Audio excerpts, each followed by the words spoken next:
Hello everyone, welcome to Existential Gamers Live. I am the Existential Gamer himself. Welcome. We are joined today by a classic member of the Existential Gamer crew, Joush Green. Say hello. Oh, hello. I would have played Oh you my some goodness. I would have played you some intro music, but I keep forgetting to turn on. You know what? I forgot to turn on the avatars too. But I keep forgetting the damn what is it? Turn on the sound. What is it? My soundboard. But you know what? I'm just trying to focus on the game right now. I don't need to worry about all that extra stuff. Yeah. That's Eventually, that's though. why we're here. This is me getting back into my roots and watching you play games I wish I actually played when they came out. We having a So, good time though. I mean, How are you though? How are you doing? yeah, we do. I'm awake. That's my new go-to now. It's just I tell people I'm awake. You're okay. I'm Interesting. awake. It's better than saying I'm alive because that makes them that makes them cringe, and if I say I'm not dead yet, they cringe even more, so I just tell them I'm awake. I got some sleep. What's up, So. D1? Hi ho. How's it going? Off to the mines we go. I'm about to get really, like, actually existential with you on this because I just recently read an article about how to make your Discord, or not your Discord, but your Twitch. Oh God, I want to watch this. Oh, I ain't gonna fight him right now. I already fought one, and I already took. Okay, good. Continue though.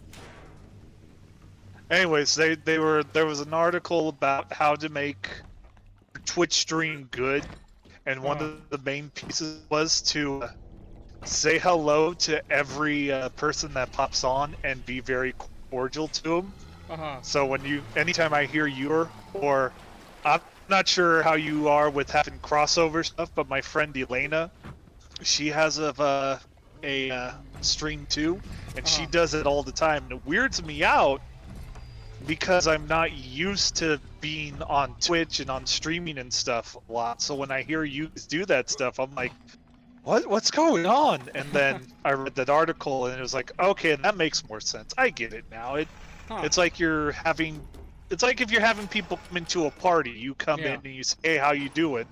Except this is kind of like an online party every time you go on. So that's how I view it, at least. No, that's totally. You're being a very really cordial. Yeah.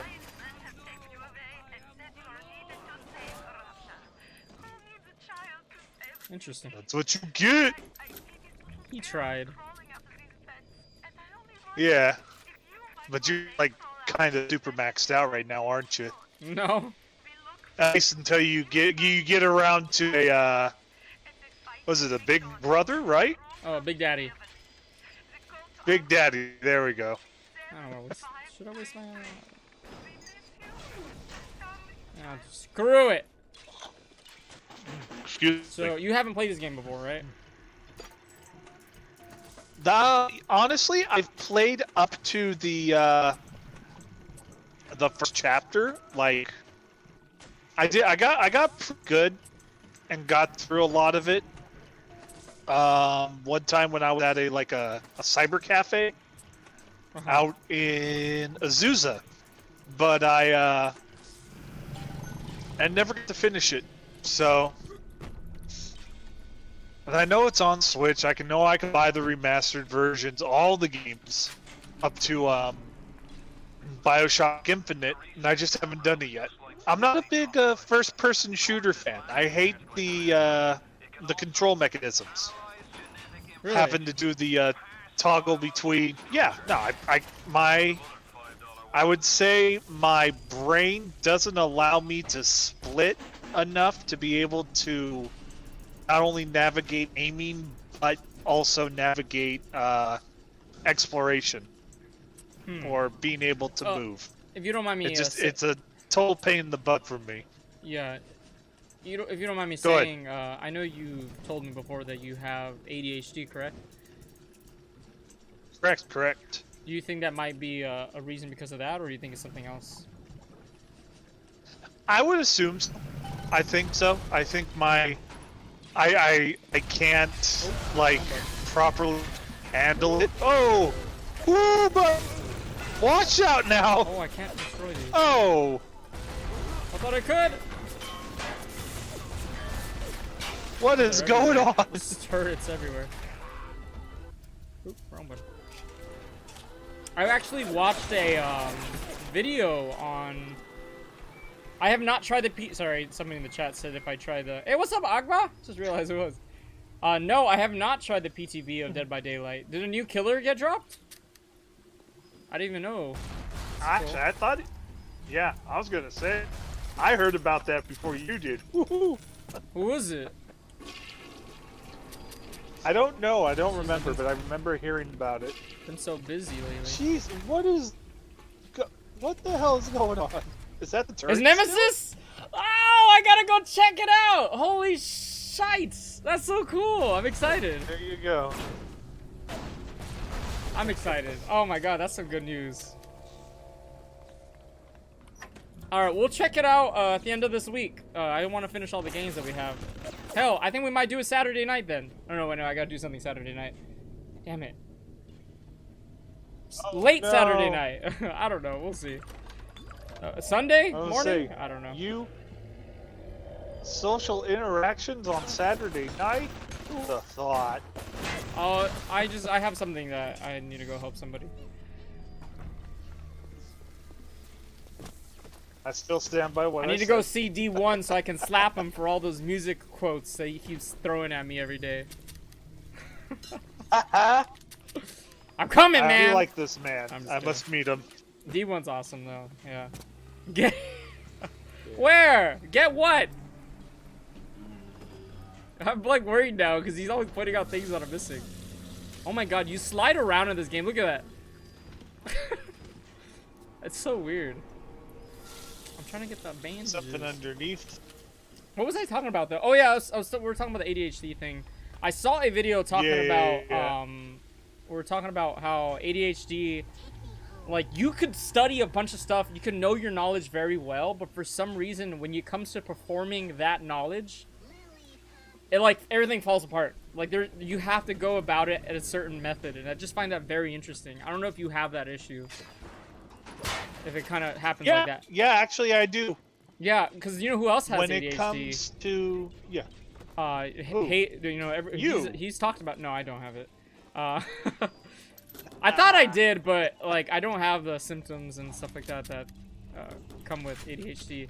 Yeah. I feel like I can focus. I can focus pretty good, and I figured out a way around it and everything. I realized that it was just, you know, I like to multitask, and I just had to learn to just be like, nope. Yeah. You know, focus, sit down with one thing. That's it. You know. But yeah. one of our existential gamers here, Hey It's Joe. He's admitted he even said it on stream.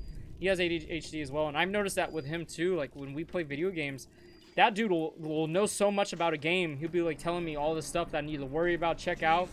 Oh, let's. For the Bible tells me so. Little ones who they're. Sorry, I like that. They are weak, but we are strong. But yeah, he knows so much about games, and like when we finally play the game, like there are moments where it feels like everything like falls out of his head, like he just loses it. But I know he knows his stuff. You know what I mean? Yeah. And don't get me wrong, I'm not saying all the time. Sometimes he does really good. It's just there are moments that he does like, you know, lose it, and I feel bad because he beats himself. You know, like, people beat themselves up, right? You know, they're just like, oh man, I guess I don't know. It's like, no, you do know it. You do know it. You just got to figure out how your brain pulls out, extracts the information, and performs it. And you just got to do the research on it. I don't know if you've done research on it, on how, because I found a couple videos where they talked about how to, how using, you know, having ADHD, how you can perform the knowledge, you know, extract that knowledge and perform tasks and focus and get work done. There's a certain method to it. And it's just understanding how your brain works. Like me, I've talked about it many times on this stream. I have, you know, manic bipolar, and I've done so much research on it, and I've never had situations anymore. Like, yeah, like I have emotional like meltdowns a little, every now and then, but I'm able to get over it really quick because I know I've like trained myself now, and it's just understanding your brain. Yeah. And we've talked about this before, right, Josh? Where we were saying how like Yes, mental health was so important, like to the government and everything.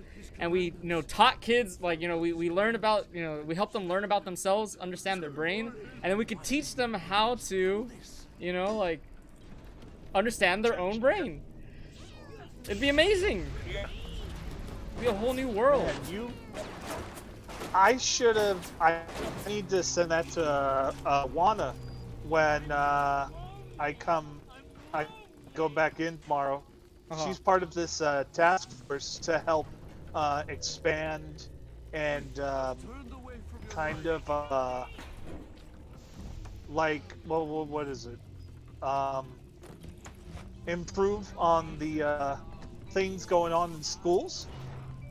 So she asked me a bunch of stuff, and I told her what I thought would be perfect for kind of making it easy and bringing things back together for kids when they come back. And that's a good thing. I should have said something involving, like, let's focus on trying to help with their mental health issues, with their mental health, and making themselves being able to unlock their potential and being able how to understand what's going on if they have certain mental health issues and stuff like that. I just didn't think about that. I focused more on like broad. Well, what could help improve like connectability for the kids, so that way they can have an easier time working with the hybrid system. I did focus on, what was it, less teach to test and more focusing on interests and abilities to be able to improve their learning skills and abilities. You know what I mean? Yeah. I should have thought about the mental health stuff too. Yeah, it's just... God, where the heck are they, and where is he? I was just afraid of jumping down before I got some stuff. Yeah. No, I'm getting scared. I'm kind of scared.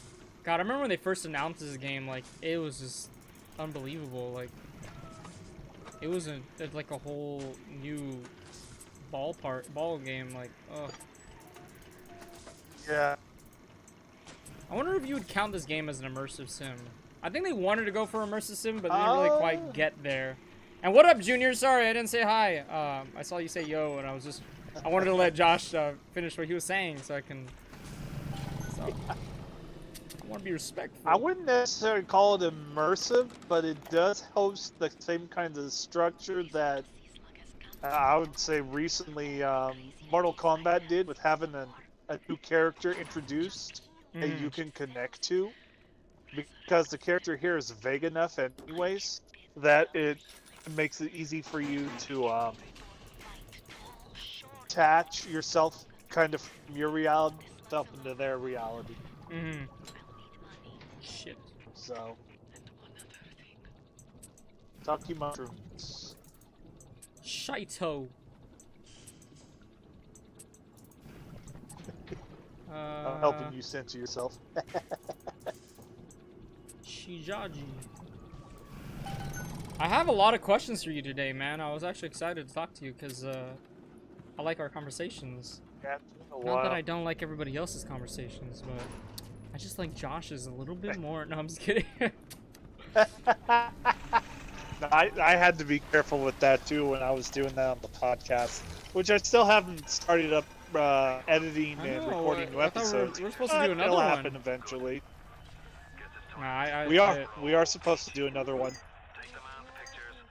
You and a kid by the name of Anthony and my friends Kazuki and Jonathan. I'm supposed to get a hold of them and work episodes with them eventually as well. And I also have God, who was else I was supposed to talk to? A guy by the name of JT, who's a friend of a friend, and I was given the go-ahead by one of the administrators from a VHS tape group that I'm a part of that he would love to be interviewed about his VHS collection. Ooh. So, God, I'm he excited. is a. I'm always wanted to see like all the different kind of collections people have out there. Oh man, there's so much. Like, the one thing that kind of interests me more so with the VHS group, a lot of those guys have particular interests in maybe one VHS tape at times, and the administrator from the group that said I could talk to him eventually, he has a huge collection of Batman and Robin VHS tapes. Oh wow. Yeah, like he has different versions of them, like the rental versions, blockbuster versions, Japanese versions, Korean versions, all of the versions. Ooh, get her! Get her!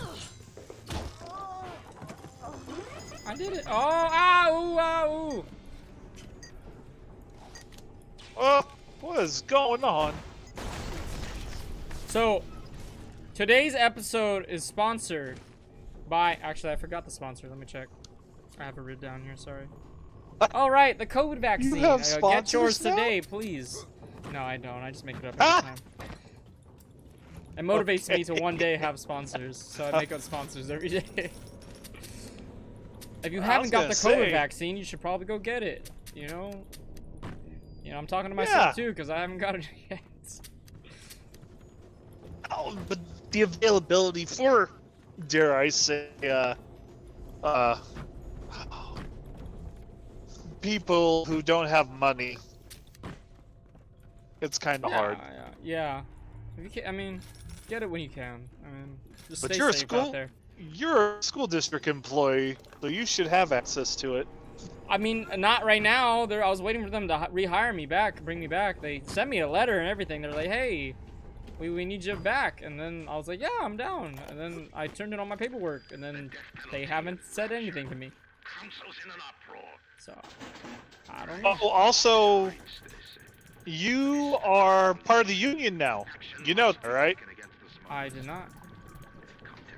I Yeah, saw that you're they doing something. were able to. They won the right to represent substitute teachers and substitute aides. Oh, nice. So, you're a union member now, buddy. Hey, oh, I mean, Forgot to mention that to you. until I get like brought back in, right? Because right now I'm not technically in. Well, if you were hired originally, I know it's contract, but technically speaking, yes, you are a union member.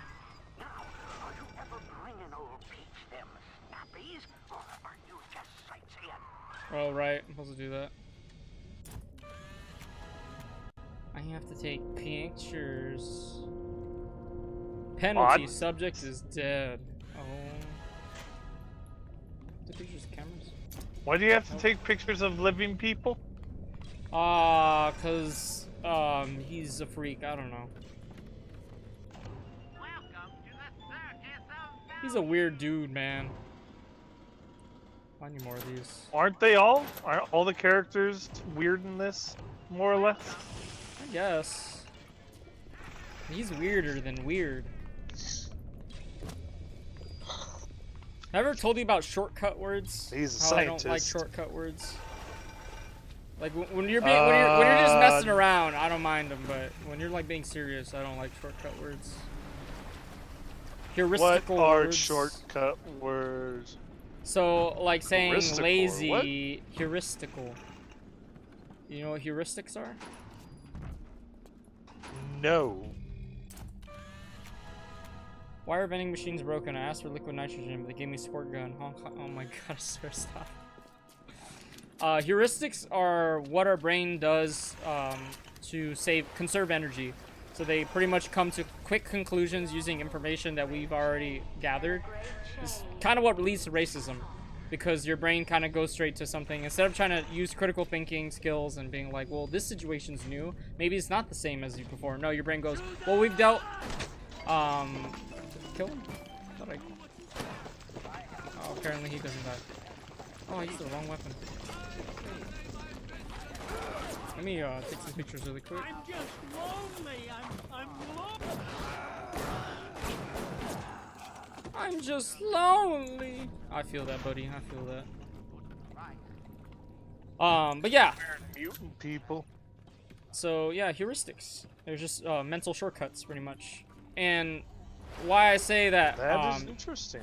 Why I say that, like, you saying things like, you know, I'm just lazy, you know, or that person's strange, that person's weird.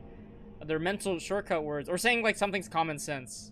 Like, those are all mental shortcut words because you're not putting in, you're not even bothering to trying to think that there's probably another explanation. You just go straight to something just because you know you're just like, well, I want to kind of come to a conclusion as fast as possible. And you, of course, your brain wants to do that because you don't want to waste energy. That's why I always say when people do a bunch of like you know, lazy stuff, or they do stupid stuff, I always say they're just trying to be efficient. That's really what it is at the end of the day. It's like they're just trying to be efficient. Jeez. Okay, well that's interesting. Am I in the water? You are in the water. Oh, I didn't. I'm on the barrel right now.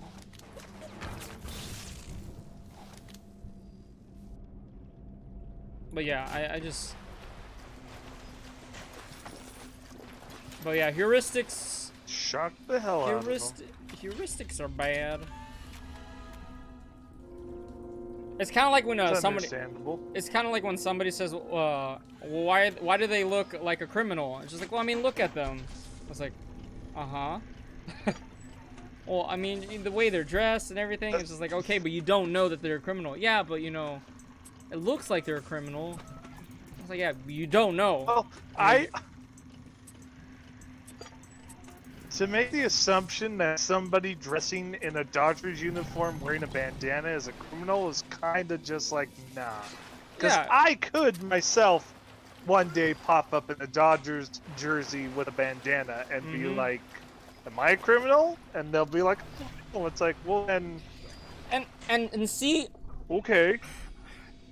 See, this is why I don't like using, you know, bad and good. There's just, it's a matter, it's not a matter of bad or good. It's a matter of well-adaptive or maladaptive, okay? Your brain does not know the difference between bad or good.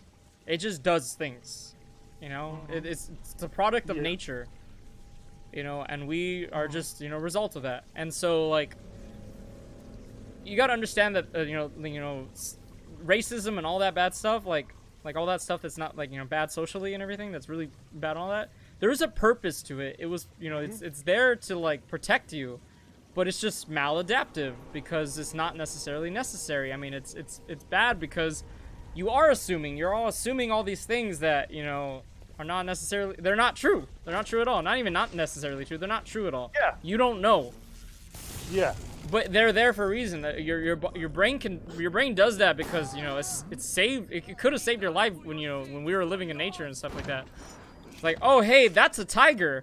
I seen somebody die from a tiger, and then you see another tiger. You're like, that's a tiger. That's probably gonna kill me. Like that's the same thing as what we do with racism. We put labels on things. Yeah, it's just the thing is that it's much more complex when it comes to humans. It's the same thing, though. That's the crazy irony of progress, is the fact that we have adapted ourselves to the point where we can be super safe and not have to rely on instinct much anymore to I mean, get us through certain situations. Yes and no. Socially sounding, yeah. Because there are still bad people. Yeah. Okay. Sorry. Go ahead. Yeah. No, I was gonna say, just when it comes to situations where you, I'll go into the best example that I got.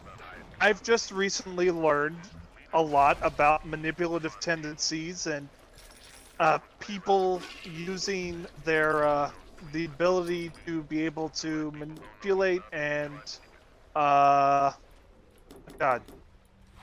and do things to better benefit themselves than the whole of what at least they say they're trying to benefit. For example, I'm not going to mention names, but I was in a situation, and I know you know this, where I was being taught how to improve myself and better manage and handle both my some of my mental issues and my social issues. But the irony of that situation was one of the ideas was go to a therapist, which I did, and then I started finding out that the person who had suggested this did the solid for me, because I started learning from my therapist, who you know, what Great lady. the negative aspects of that person who was telling me to do all these things was doing. So when it came down to it, I give her credit where credit's due. I'm glad she told me to go to a therapist, because I learned from my therapist what truly was happening versus sitting there and relying on somebody who didn't truly have all the information or the backing to be able to provide the right and proper diagnosis and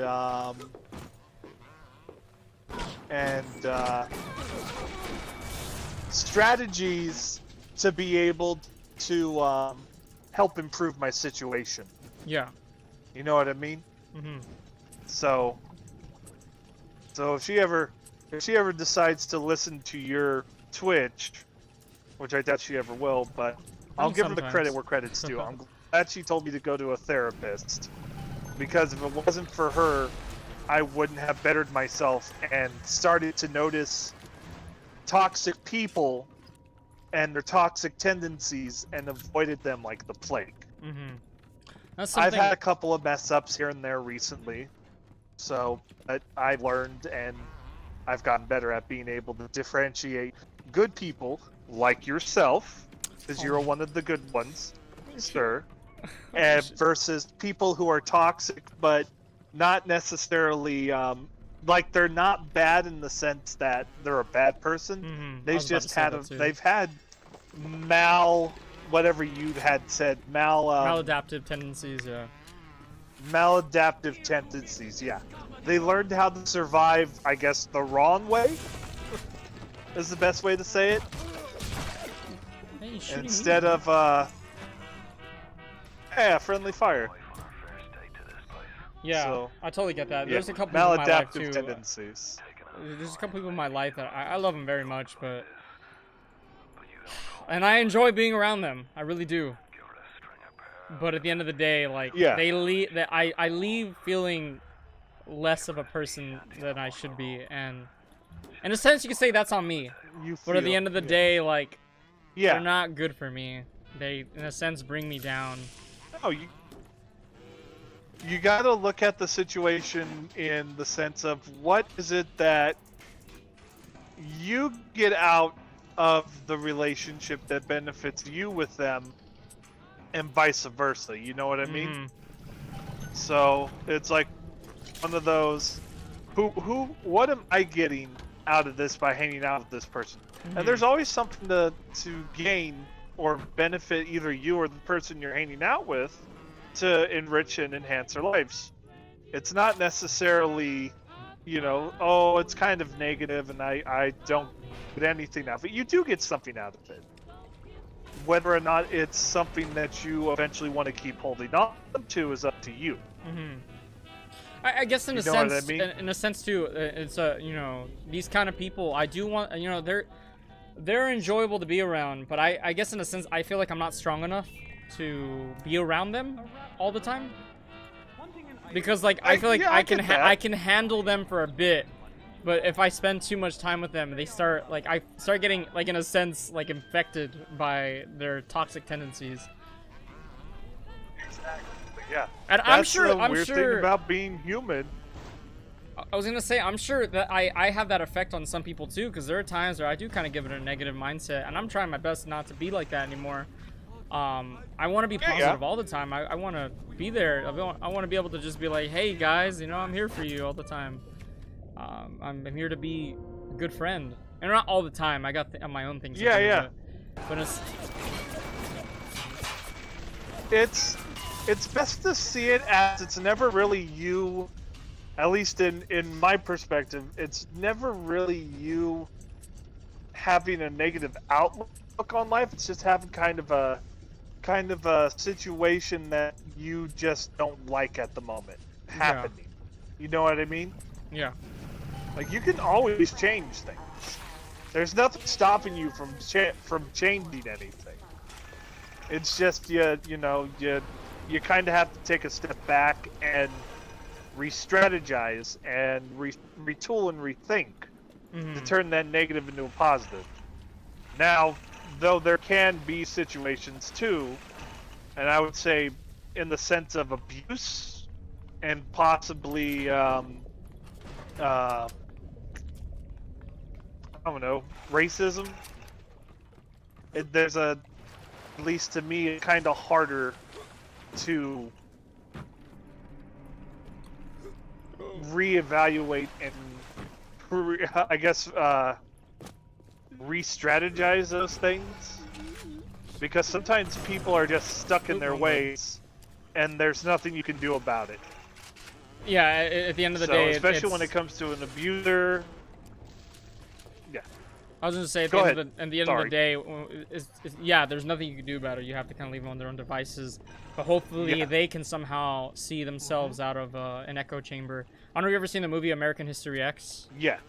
Yeah, like that's a good like a good example. Like, you know, the guy was a neo-Nazi, you know, believed in all these thoughts because the group he was found in, and when he finally got sent to prison, he joined the Aryan Brotherhood, and then they betrayed him, and then he was on his own, and that's when he started hitting him, like, you know, anybody can backstab you, but there are good people out there, and he ends up becoming really good friends with a African American dude, and it changed his whole entire mindset. Like, that kind of stuff is just, you know, it just depends on who you surround yourself with.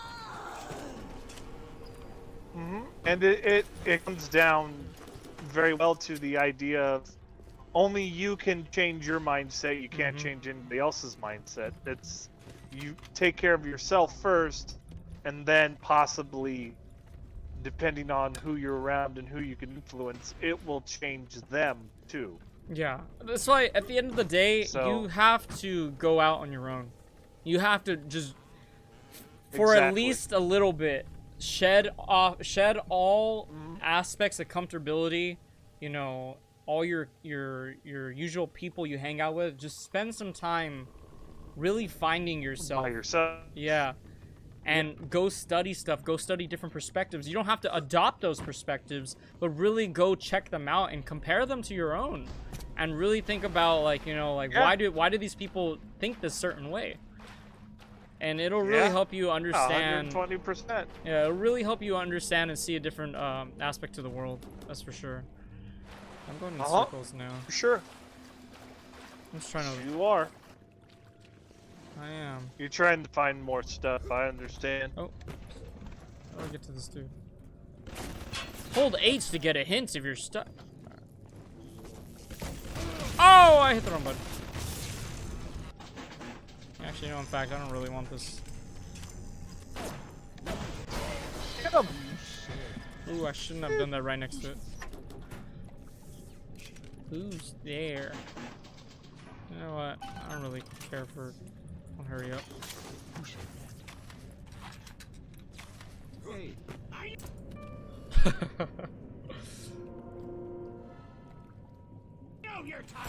Oh! I mean to do that. You think you can get away with this? Yes.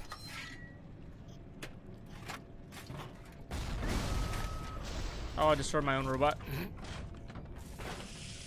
What else can we do here? What else? Sacrifice.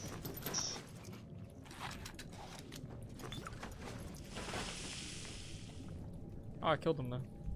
I just killed my own robot. The power of taking everything. Take everything.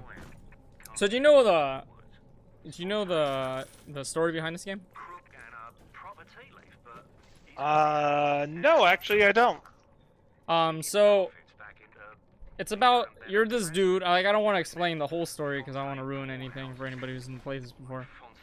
But honestly, honest to God, it's been almost 10 years, hasn't it, since this came out? Like literally. Look. All right. I'm just saying it might. I know, but it might be the same rules as movies. It might be the same rules. What are these rules? We don't see. It's not about rules. It's about values. Okay. Values go out the door. I like to rehear the story, or I can always go on Wikipedia, like the human being that I am, and look it up. What do you mean values go out the door? I'm saying as a person, just... I don't want to share that thing because to me, I want everybody to figure out themselves. But if you just decide, hey, I'm just gonna tell them anyways. Look, I can't stop you. You know, I shouldn't even be able. The thing is, I don't remember, so. Oh well. I don't remember. So, but I know some of the story. I remember. I might be getting it a little mixed up with number 2. Oh. Because I know you played a Big Daddy in number 2 or something? Yeah. Kind of, yeah. You played a Big Daddy in number 2?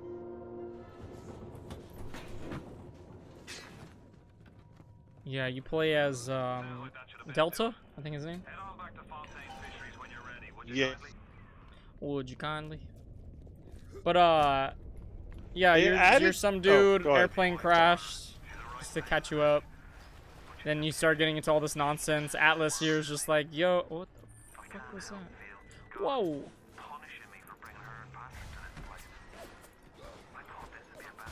Oh. Okay, you need to stop.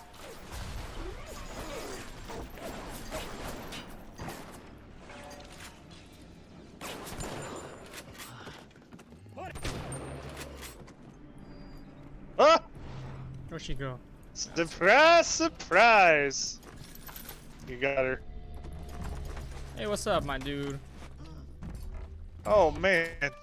Is it time? Yeah, I think I'm gonna take him on right now. Oh, little sister. Oh, buddy, here we go. Hey, relax, man, relax!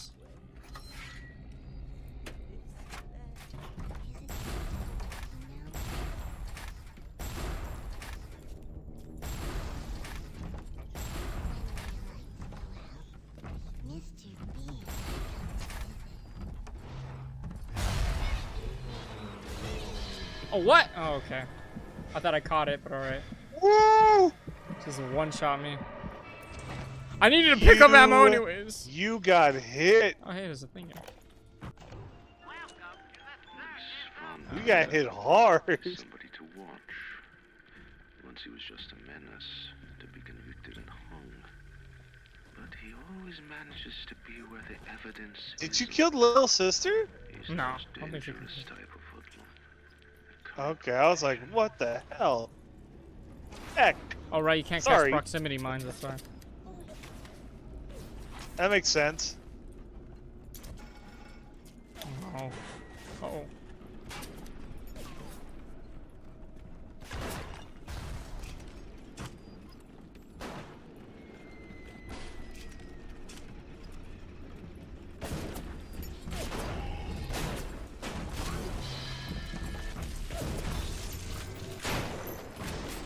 Go.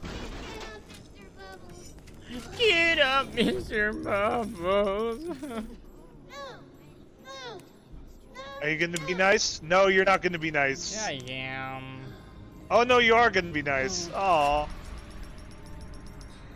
You have shown kindness to my little one. Thank you. But are you really a friend to us? Regardless, a little one brings you a gift. To demonstrate our appreciation. Oh, thank you. I don't want any of this. Okay, so you are being nice to him. Yeah, I'll be nice. Yeah, no.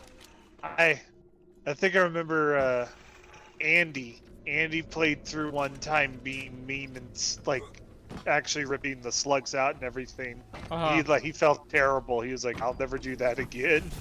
I'm like, okay. Wait, do I need it? No, I don't. Why did I do that for? I forgot. Was that another one? Yeah, but I forgot I killed that one already. I think. This is they're always extra ones even after you you engaged. just... Yeah, but I can run away. He's way over there. He's over there. So There's a circus of value. what did that cowboy say? What did the Sorry. cowboy say? You're a circus. Cowboy of said moo. Oh, what He is it? said, "Cowboys of Moo Mesa." Moo Mace. That's a reference for somebody who used to watch Saturday morning cartoons. I don't know the age of your fan base right now. My fan base? I don't have a fan. Yes.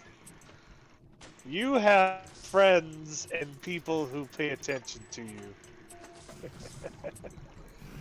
I mean, I guess. Hey man, my friend Elaine's got like people from Australia watching her, so Oh, I'm maybe assuming I. you got some at least. Yeah, I was gonna say you probably have a handful of European and Australian fans.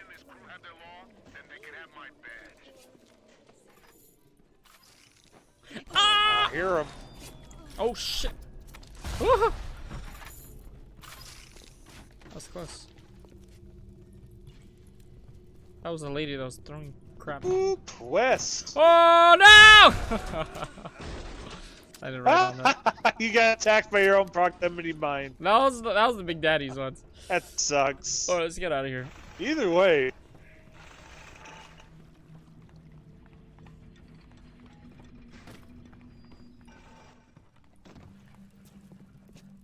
What's that?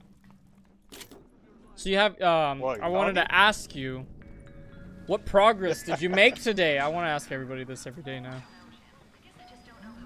What progress did I make today? Yeah, what progress what did you I make do today? today? I didn't make much progress yet, because I haven't had time to work on my 2 short stories I've now coincidentally decided to work on.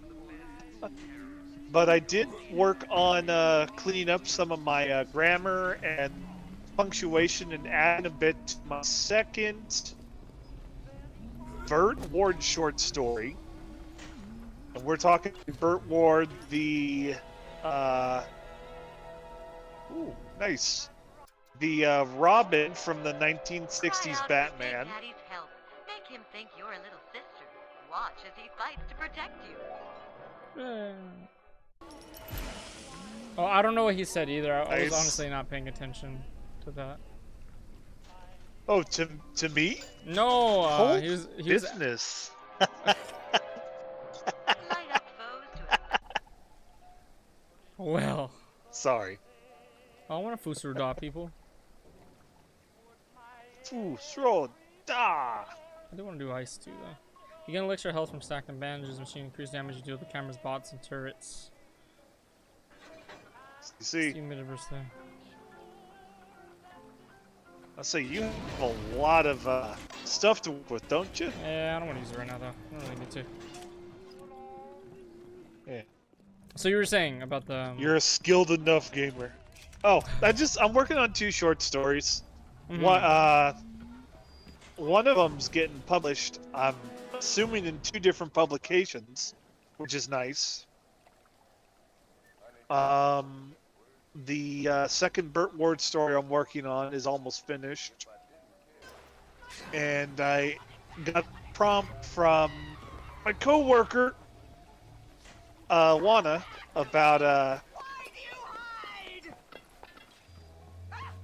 where the heck is she? I know, I was asking too. Oh, there is a little sister. Oh my god! Don't do On crazy. fire! Oh.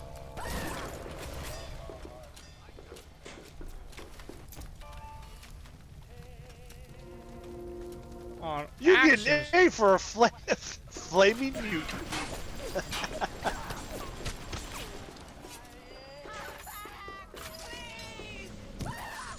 I'm surprised she's not dead yet. I know, Jesus Christ. Yeah. And I always laugh when pistols are the most powerful gun in the game. Oh, I It makes know. me laugh. It's freaking Yeah, Magnum, but- dude. The little sister got stuck. He's trying to help her out. I think they're both stuck. Oh, is it glitched? I guess. I'm sure if I hit them, they're gonna. Oops, I didn't mean to hit that. I'm sure if I hit them, they're gonna come out of it.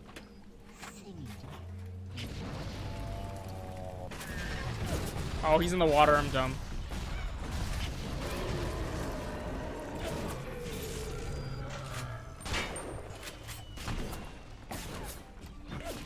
Anyways, I've just been working on short stories, man.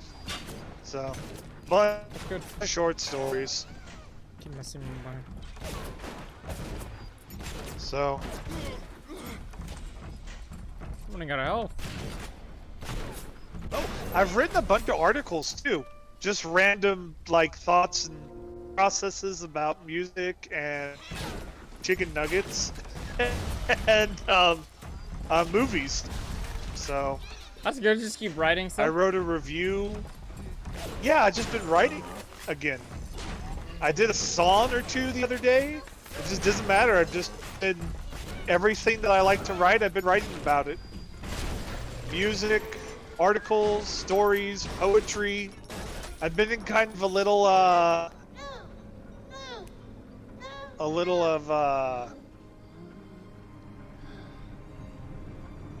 not a windfall, but I've been kind of in a little artistic mode. Thank you. That's good. You just stay inspired. Yeah, definitely. That's what I need to do. I kind of want to find some sort of like mentor when it comes to writing. Cause I'm working on a book. I am not. Yeah, work on your book. I'm not that person. I am all fiction, man. If you're working on a fictional book, then I could probably help you. But anything else? No self-help, no biographies. Well, I guess That's on I'm you. more saying that I need help understanding the whole publishing like system. Oh, that's me. That's not me. The way publishing works, at least from my understanding, is you kind of find a publisher that coincides with the type of book you're writing, and you send them manuscripts, and you go from there. They either say, this is good, or you know, maybe next time. You say and you go that's it. find a publisher? Yeah, I mean, there's ways to find publishers who will publish a book that you think would be in tune with what they publish. Oh, so you gotta like do research on like That's what they kind- like to publish. Yeah. That's at least what I think is your best bet. Mm-hmm. That makes sense. Because there's so many independent and mainstream publishers. Most of the time, like places like Penguin House and all that are already looking for kind of well-established writers. They're not looking to do a lot of work. Mm-hmm. A lot of the big publishers, which is sad to say, because that's what got them to that point anyways. But, you know, To take them it kind of sucks. A lot of, and I would say it's kind of a personal opinion, but a lot of more well-known, higher-end publishers, and I'll even say music labels, are always looking for artists or writers to do the major footwork. So that way, all they have to do is just give a little extra money to help with rewrites, editing, and releasing.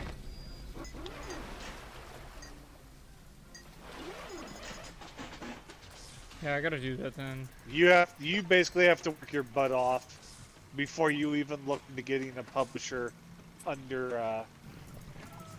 What do publishers into usually what- help into you? wanting to do. Like help you write your book and stuff like that? Is that why? A little bit, depending. Ah. I see.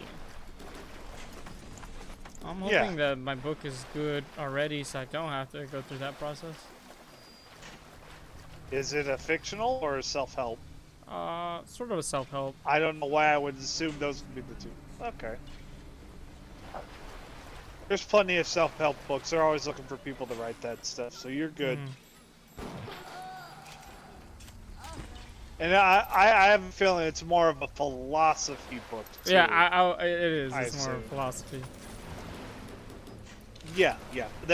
Honestly, those kinds of papers and books are always well received. I want to get that. I don't have a code. Oh well. Yet.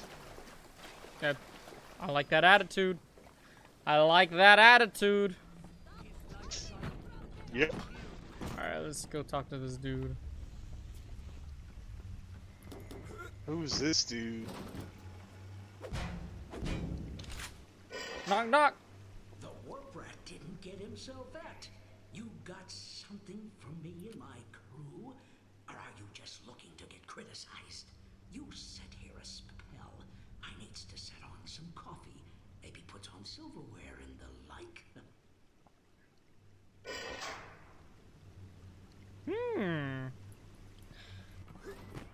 What? Fisheries award to the wise. Old Peachy seems about as straight as a dog's hind leg. You keep your eyes open. Oh wait. I don't want to use that. Nobody walks into my swampy carrying the heat. Put your weapons in the pneumo, and then I'll let you in. If that's the price, you're gonna have to pay it. Ooh. Can't very well take your plasmas away now, can he? Have to fight with just plasmids, huh? There you go. Pneumo. I wonder where that word comes from. What's the etymology of that word, pneumo? That's the tubes, right? That goes sends the little tubes. Sends a little Think so. little things of like cash and stuff like that. I see them use it in a lot of stores. Oh yeah. I like how you said put all your I know weapons what you're away, and I talking about. kept my wrench. I bet the boss waggled out of hell. He done told that damn man right back. And the devil said, "Sure thing, Mr. Fontaine. I'll hold you a spot." Oh no, they're gonna. Was dust. And now here you are doing his dirty. I guess that makes Ryan bum. And you. Me what? Don't be rude, please. I took the wrong freaking. I should have switched one of my plasmids out. Atlas. He was ours. Oh, ow.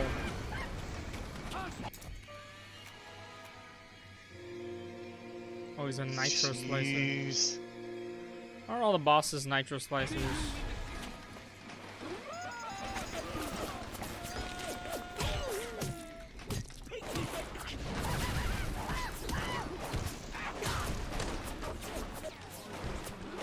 Everything's on fire. Oh! Everything is blowing up in your face. Everything is getting beat to heck with the mace. Everything is on fire. Sing it, Josh. Yeah! Original Alright. 2. Just for you guys. And they're blowing up my thing.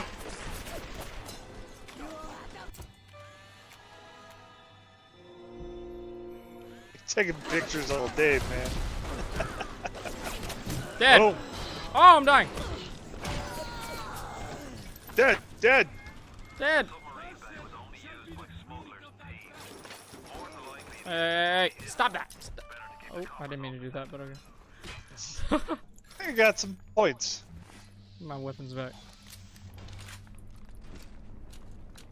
Alright, second boss down.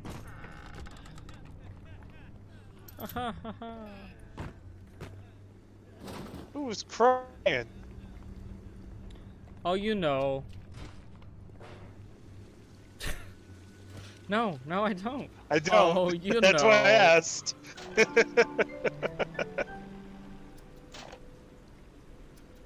need to get some more stuff. I need need more stuff.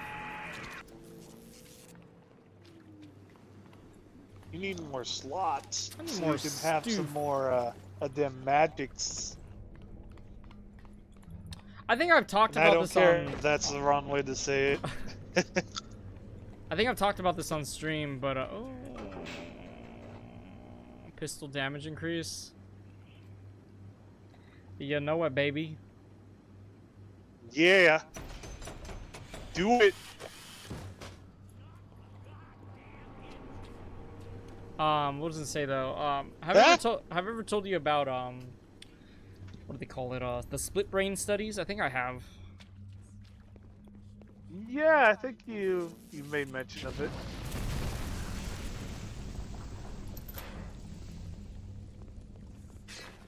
I kind of wanted to talk about that because I feel like it kind of applies to the psychology and stuff going on in this game and all the other weird. Okay. A lot of the, honestly, when it comes to research involving video games nowadays, a lot of people dig deeper and deeper into that kind of stuff. Want to look at the psychology and the mental aspects of excuse me, the video game itself. So, like of all the games, I would think really dove into some interesting ideas, especially involving, dare I say, mass murders and somebody who had in survival was Rockstar's Manhunt. Like they did a lot of that. Like, how far are you willing to go to survive? And they did it in a very gruesome and disgusting way, but they focused on the psychology of what a human's willing to do in order to live and be free. Yeah. And that takes a lot of research. It's not. I know some people like to think that game was just. Just gruesome. Jesus. Yeah, just a gruesome murder game, but it's like you as a player have to sit there and think, what is it I have to do to survive? Oh no.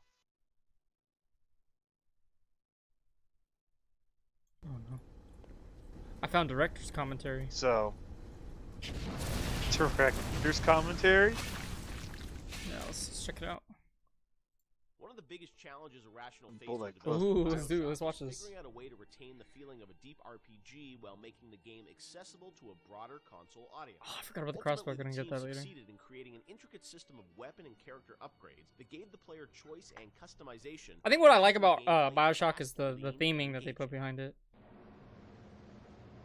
Yeah. Like just the style, that's like really important when it comes to like getting somebody immersed into a game. For sure, 100%. But I want to go off what you were saying about different like the games that kind of like having that like philosophy and stuff. To me, at least, was that it really blended. Well, I'll talk about it after this. Sort of first-person action game. Hey, it's that guy. Now I'm kind of interested. This is Jeff Keighley, right? Was really pretty revolutionary. I believe so. And I know for it's the guy that hosts the Game team, Awards. I think at some point it became clear that you wanted this to work on consoles, not on PC, right? Well, both, yeah. Yeah.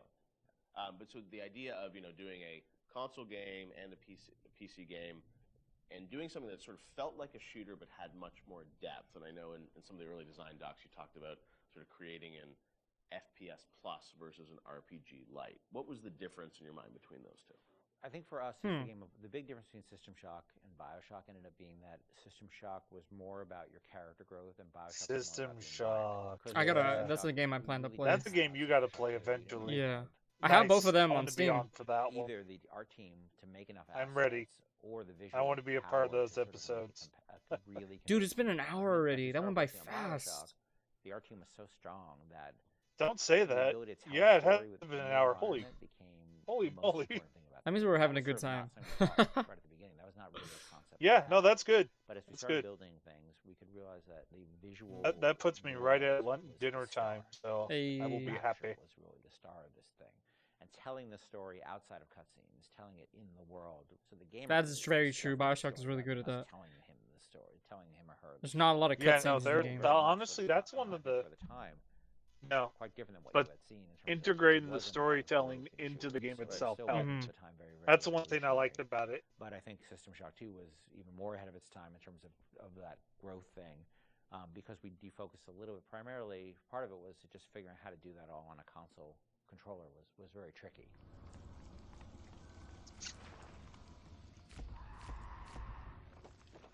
No, I remember even the early demos, and people like, you see a plasma, you see like a upgraded weapon, people are like, oh, I've never seen that before in a shooter, and that was, when you were coming out of the sort of, the Quake, Doom, Half-Life, where it's like you have, 8 weapons on the keyboard, and you sort of knew what they were, and they weren't going to change. Yeah. Sean, was that something that, from a sort of creative standpoint, was it always clear that that was something you guys wanted to do, or it evolved over time because you wanted to have more depth in the game? I mean, it certainly evolved over time, and each upgrade path was slightly had its own unique challenges. Like certainly upgrading the weapons, you had to design a base weapon that didn't feel like crap, still felt like something that you wanted to use, but then the ability to add the upgrades to that, and each of the upgrades can come in any order, so you have to be aware that this, parts A, B, and C could come in at any different time to upgrade the weapon. In a first-person shooter, that's your star. That's the thing that you're seeing all the time. When it comes to other things, plasmids, things that are, Tonics. Tonics, yes, sorry. It's been a while. Come on, Sean. I know. It's 10 years. Those things more offloaded to machines that you would then have to. So this is an interview after 10 years from the game. Jeez. But each of these decisions on how we're going to upgrade the player. So this was released last year, right? I'm not too sure. I don't think so. Maybe 2 years ago? Or 2019? Yeah, I think it was 2019. 2 years ago? So 2019. So it came out in 2009. Holy crap. Yeah, and like having different ammo types and stuff like that. Like we went through numerous iterations of the interface to make it. Like we had the first times we. Oh wow! Look at that Big Daddy. To play. It was very that's the OG Big Daddy. Everybody remembers. Kept working on but he has like 2 fists instead of like a gun or like a drill. Feel like second nature. Or a gun, yeah. Spent a lot of time on that. What was it? The riveter and the drill. Mm-hmm.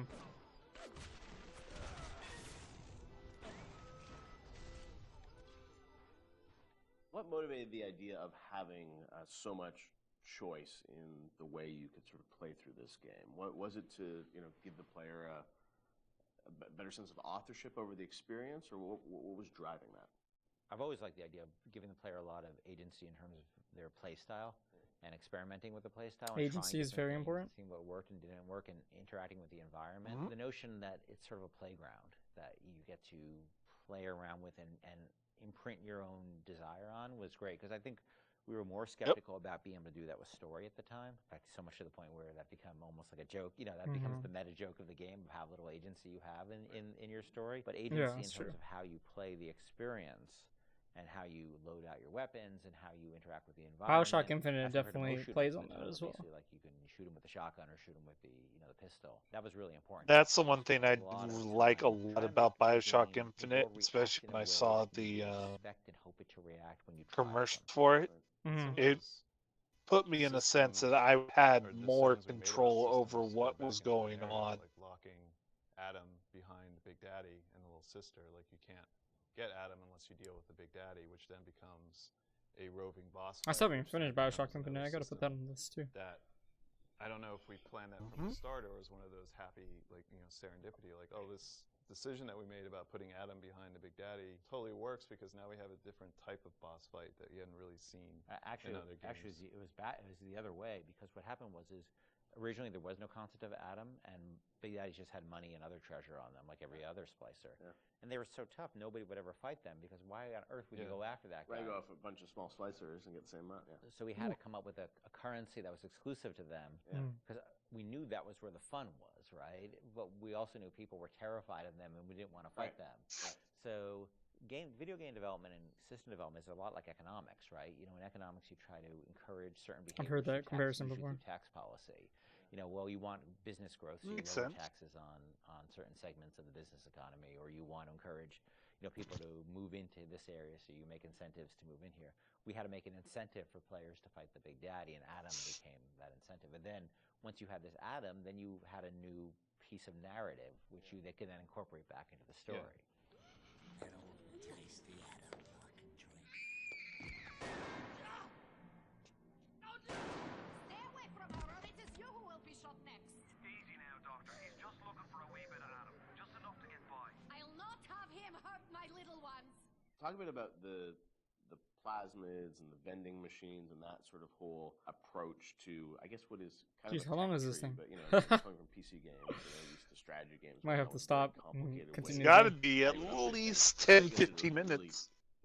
You had a really interesting approach to how you made it very accessible to. Honestly, though, that kind of this breaks up the We had vending machines. a lot of the so we were sort of lifting that, and I always thought that was a fun. it's a good break for the game. It was a fun notion to, because it's a affordance that people already understand. No, I mean there's some really They cool see a insights that they're vending sharing. machine, they I like know, it. oh, that's where I buy stuff, right? Yeah. But I do got to beat the Shop- game when we're by just the end about of wanting to make the week, things, so- put the machine This on week. ourselves so things felt fully believable. Yeah. If we had a shopkeeper sitting there, you can't. shop Honestly, everything. I would Sell this think thing. And just with the instead way of this paying for a works, vending machine, the Circus of Values machine, could how about at the end of the week? despite the fact Because that I'm it's sure not- you can bring these videos back up on the save screen, right? In Yeah. an objective society where you don't have I rules and assume. regulations Right, on you that have Yeah. to type of thing. thing. Why not Feedback. screen these at the end of the week break when you beat the fiction game? at all by having Just like a little values screening party. Yeah, we Because could this do that. kind of doesn't world. So then- fall underneath the copyright, right? No. Part of the game. No. Yeah, that's what I thought. Should be smooth Perfect. sailing from here. I'll meet you up ahead. Technically speaking, you could do that with the Street Fighter games that have the movie attached to. I don't know about that. We'll see. That's a sneaky way. Well, I mean, it's a sneaky way of getting around it if it works that way. You know what I mean? Mm-hmm. It's a feature of the game, so why would that be frowned upon? Like that was one of the reasons I actually bought. Oh, look at that! You gotta see that again. Yeah. Anyways, what was I saying? That was one of the reasons why I bought like the Spider Anniversary Collection. Was because it had a long out of print Street Fighter movie attached to it. So I thought that was cool.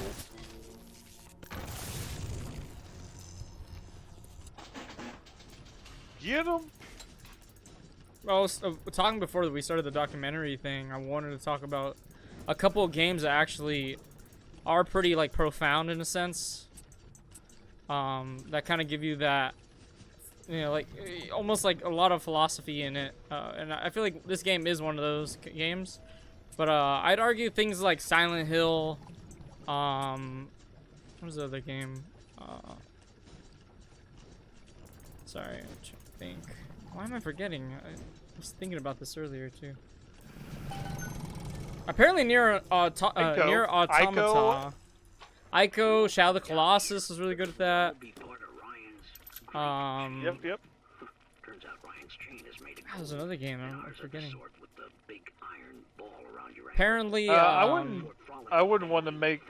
Oh, go no, ahead. I'm forgetting. Go ahead. guts out of fish. Oh, Beyond Good and Evil. Oh, Beyond it's Good true. and Evil does a lot of philosophical stuff. I mean, it's based on a philosophical book. But I was thinking. I mean, not based, but named Yeah, after. yeah. I think it's time to shake hands and get acquainted. Yeah, like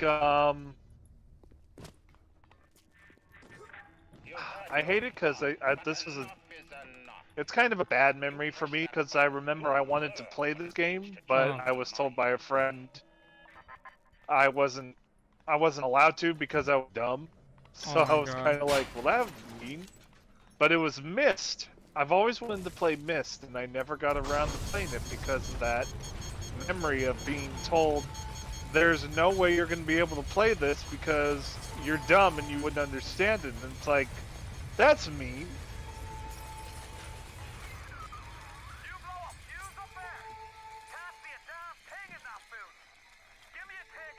I haven't tried Mist before, actually. Actually, no, yeah, I have.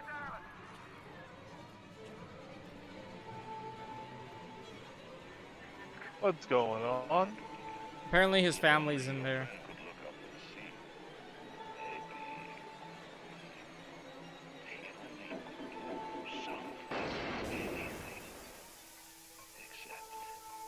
Oh, that was creepy.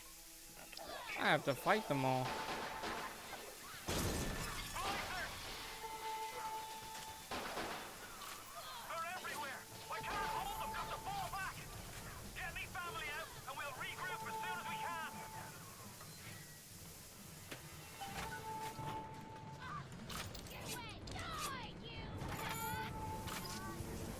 Oh my god! I didn't reload.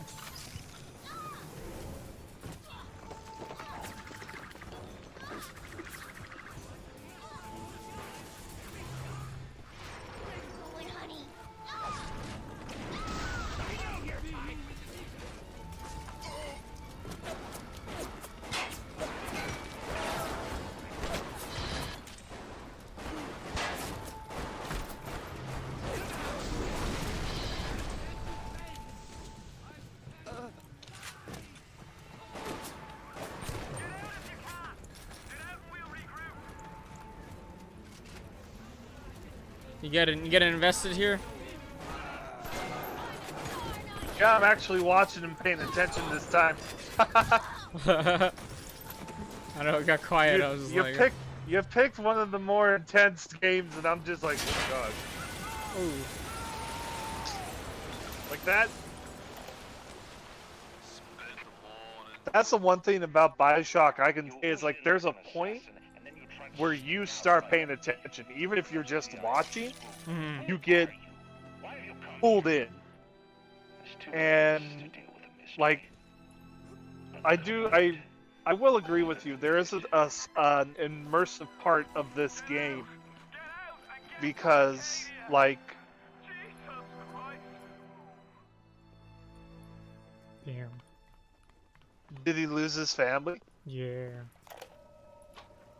The Irish pork pie offered me That's part of the storyline, though, right? and I walk out of here. That simple. How do I know that fat fuck isn't Fontaine's Oh! guy? I know they're not all Fontaine's guy. Fontaine's got Adam, and everybody wants it. Ryan's got a whole Do you know who Ayn Rand is? and a nice suit. Even down here. Yeah, I hate her. You can see which way the Why? wind is blowing. I don't like the Objectivism? mindset that a lot of people take. Yeah, from Atlas Shrugged. It's just like that's kind of what inspired this game too. Oh, totally! I totally get it. This is totally Atlas Shrugged, all its own thing. But just the way she's made it more about self-preservation versus working together when she wrote the book, and she was, from what I understand, she was just a terrible person. Really? She did a bunch of mean-spirited, racist, and bigoted things. Yeah. Really? I've not heard of that. I actually heard that she at least that's what I've heard. Yeah. I actually heard that she, even though she believed in the self-preservation and everything, she did believe that, you know, people should look out for each other, just not to the extent where you're sacrificing your own, you know, yourself for other people. But I think people took that and ran with it. Like, oh, so you're saying we shouldn't care about other people? Liquid nitrogen. That wouldn't surprise me if some of her stuff was misinterpreted. Yeah. But still, again, a lot of the people who read her book end up becoming, or at least being perceived themselves more as self-preservers, willing to sacrifice anybody they need to in order to I think in one of her books she actually says that in the beginning. She says in the beginning of one of her books, I believe, that like I'm not saying to go out and like just screw everybody over just for yourself. Like that's the opposite of what I'm telling you. I forget what one of her books that she said that though. I mean, I could be making it up. I don't know. I just could have sworn she said something like that. $1,000 out. I'm not saying I Probably one of her later books. Yeah, I'm not saying I follow the things that she believes in and stuff like that. But I don't think she's as bad as everybody thought she was. I think she's just different mindset, just like everybody else has. Just trying something different. Yeah. These things are everywhere. A lot of people do from time to time also misinterpret information, and it's funny because Mr. Peabody and Mr. Peabody and Sherman makes a joke about that, where Peabody tells Sherman, let them eat cake, quote from Marie Antoinette.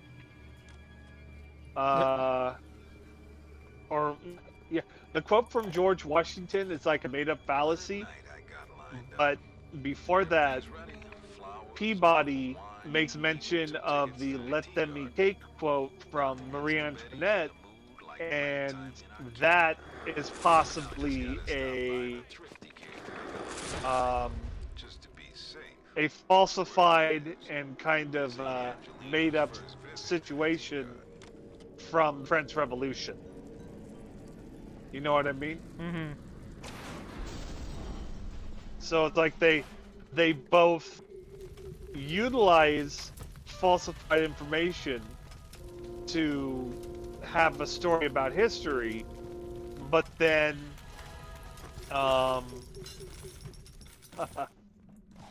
talk about how that happens so often that it's hard to separate fact from fiction sometimes. Mm-hmm.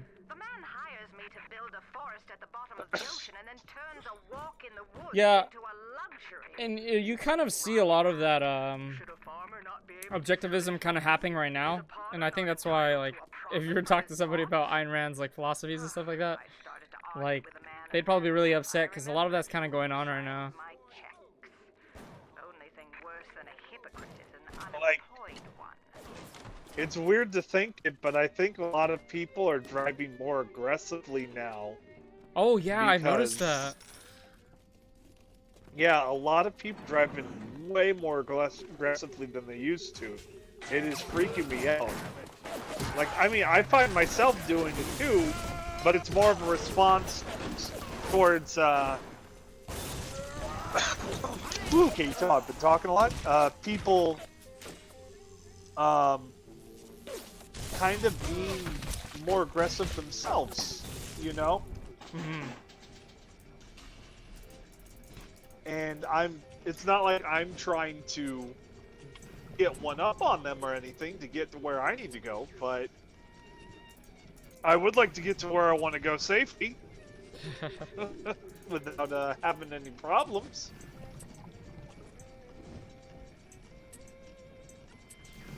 Yeah. So the book Heart of Darkness, I do need to check that one out. Yeah, you should.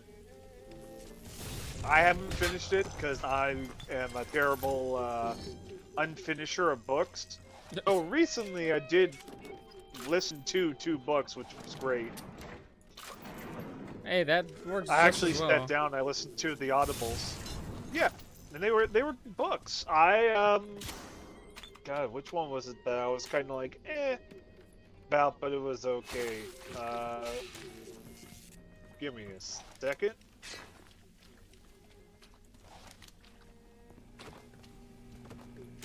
That was the first 8%. Everybody's blowing up my messenger.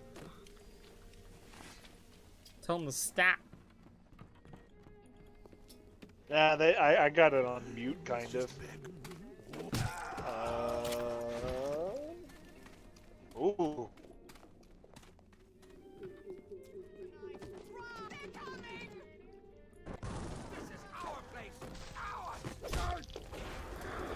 Wolf and White Van and Brief Interviews with Hideous Men. Brief Interviews was kind of hard to swallow because it talked about a lot of misogynistic stuff and toxic masculinity, but it wasn't when even I want to say that term was brought up. Ooh, you got to be careful. How you gonna get past that, sir? That's how you gonna get past it. Anyways, yeah, like Brief Interviews with Hideous Men was by David Foster Wallace. He's the guy that did the book Infinite Jest and Considered Lobster.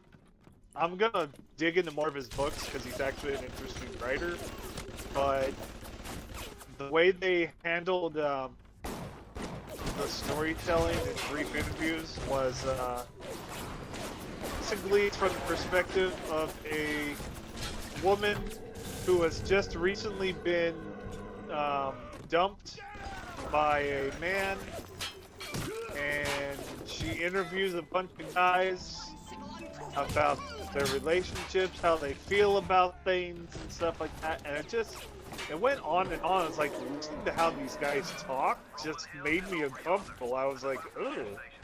Like, what dude talks like that? What dude feels comfortable enough to be able to say some of the things that the characters in the book said?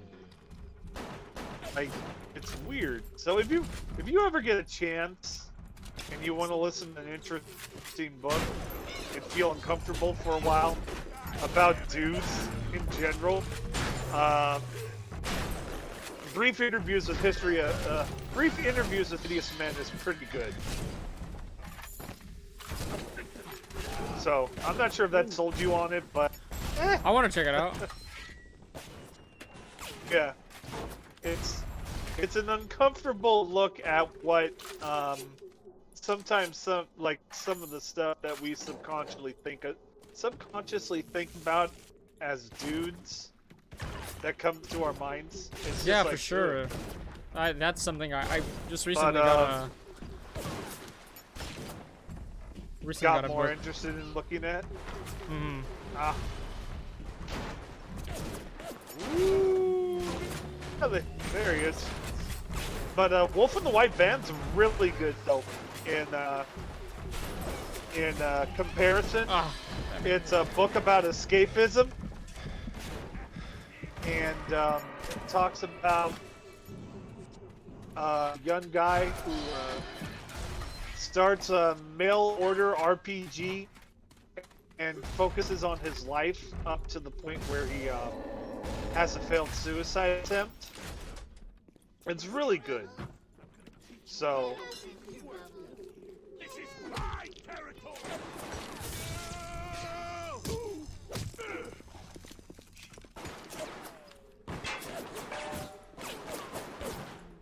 So get rid of him before you go after that little sister.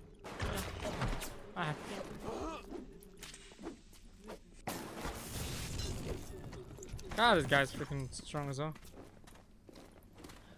Continue, sorry. I was just really trying to... Yeah, oh no, I was just gonna say, Wolf in the White Van, it's like, I got nothing but praise for that book. Oh my goodness, I have so many books to read, dude. I've been getting so many books, and I've been reading all of them, but just taking forever. But I'm excited. Yeah. There's a lot of cool information. I actually got one. You were talking about the stuff about with man and stuff like that. I actually just got one called right here. It's called zoom in more of this. I know you can't probably see it, but just for everybody else, called Manhood in the Making: Cultural Concepts of Masculinity. I really want to look into that because I do kind of want to look more into that stuff because I used to be really adverse to it. The idea of, like, you know, what does it mean to be a man, and I'm kind of learning to embrace it now. Like, not the machismo aspect of it, but just like more of like the go-getter, maturity aspect. Yeah, the maturity of it. Yeah. And honestly, the more I look into it, it's like it's not just a man thing; it's a human thing. Like, it's just the idea of taking control of your life, and it's something that what's his name, Nietzsche believed in. You know, the Übermensch. You know.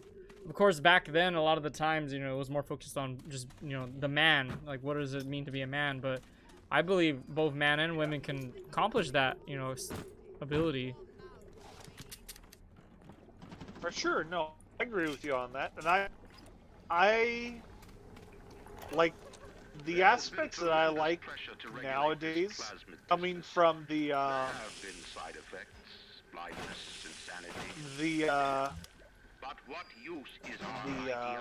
idea that men can be just as emotional and open as what they thought women were only capable of at the time back in the day. Like, that needs to be pushed forward more as an agenda. It's just like, let boys, let dudes, let men sit there and be able to express themselves and be able to open up to not only to themselves but their friends, and not hide in and hold all these feelings in that could cause them more mental anguish and harm in the long run. Like, you need to be okay with feeling certain things in certain ways about what's going on in the world and what's going on in your life, you know? It's okay to cry at Bambi. Damn it. You know, it's good. It's good. Just, you know, be more human in that sense. And looking into it too, I've noticed too that they mention a lot of like having the balance between masculinity and femininity. And at the end of the day, we created those labels, right? We kind of created those social, like, this is what femininity means, this is what masculinity means, and both men and women can have either one of those.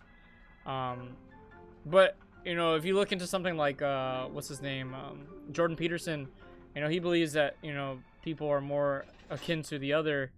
I feel like there's a lot of variables to that. It just depends on how you're raised and stuff like that. But at the end of the day, I think, you know, becoming a really, you know, and of course this is kind of a fallacy, no true Scotsman's fallacy, but at the end of the day, you know, it's not about whether you're a man or a real woman, you know. It's just you're becoming a responsible and independent human that can teach, you know, a new generation to become responsible and independent and generate new ideas, synthesize new information to lead a new future, you know, that takes care of everyone, and also pushes. And when I say take care of everyone, I don't mean just like, you know, like, oh, everyone's gonna just, you know, be comfortable and not have to do anything. No, push the idea of adversity. Like, hey, you can go get something done.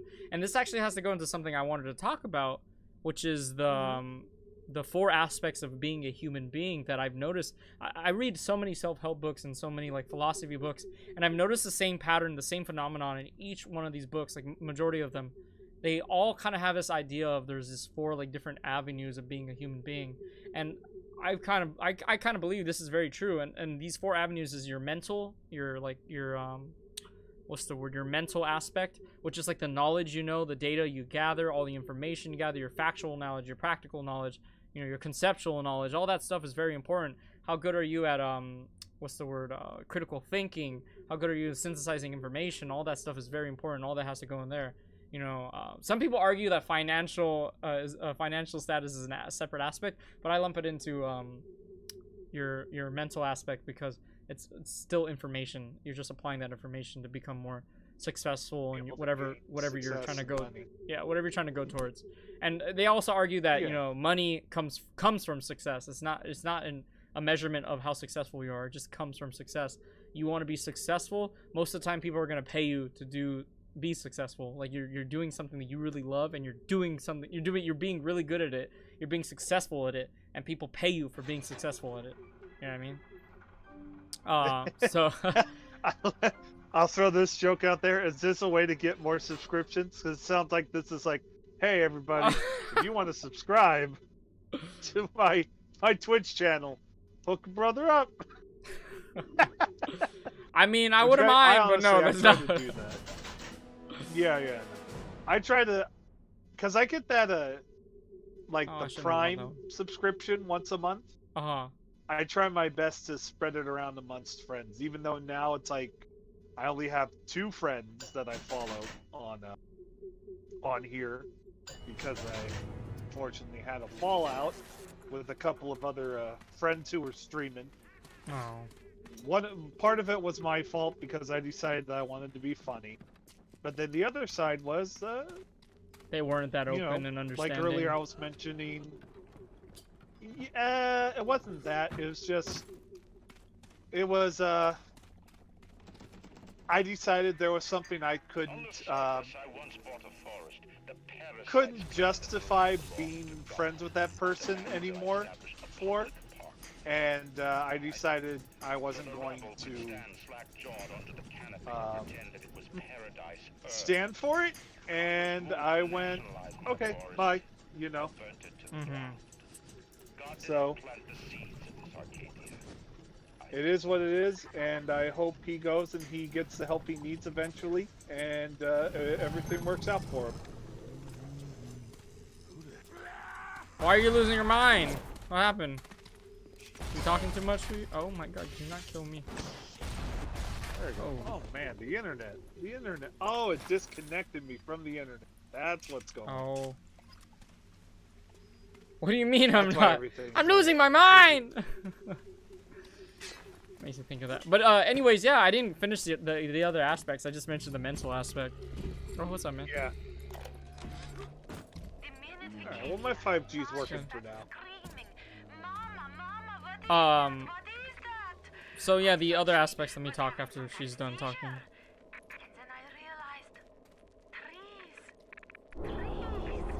Trees. What's that? Jeez. Alright, after this, I promise.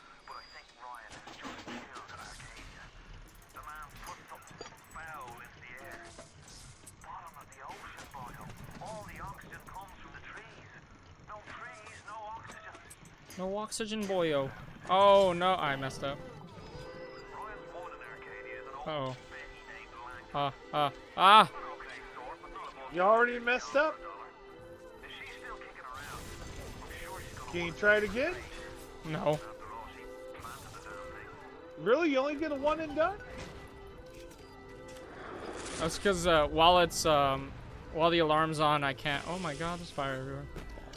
Gotta deactivate it for monies. Oh well. Oh. Does it give you bees? I haven't unlocked it yet, right? I didn't see it in the thing. Oh hey, Big Daddy. No bees. I'm ready for dream time too, honestly. Oh, I Are you can't get tired? a little bit, but I still gotta do a workout today, so I gotta get it together. I get you. Yeah. Every day, my friend, every day. No, that makes sense. I'm glad I get my walks in with the kids every day, so. And up next is starting to add weights. I guess my cardio will eventually be playing the drums when I get the garage cleaned out. Speaking of which, we're ready when you're ready, sir. Oh, alright. Mom's ready. Just give me a day. So, yeah, extra hands make the load lighter. Mm-hmm. So. Oh, but yeah. Aspects. I gotta finish this thought. Yes, back to aspects. Finish Oh my the god, Atlas, shut up! I want to talk, damn it. Let's just look out this window and talk about stuff.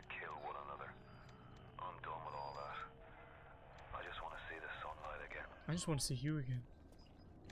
I just want to see everything. Okay, so that everything the second that's on fire. The second aspect of life would be your emotional part of your brain or of your body.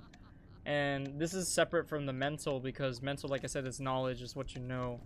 It's your your ability to process that kind of information and organize it, right? And synthesize things.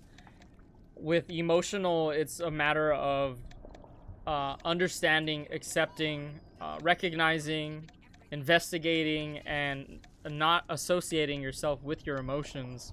More understanding where they're coming from, you know, having that ability to not let your emotions control your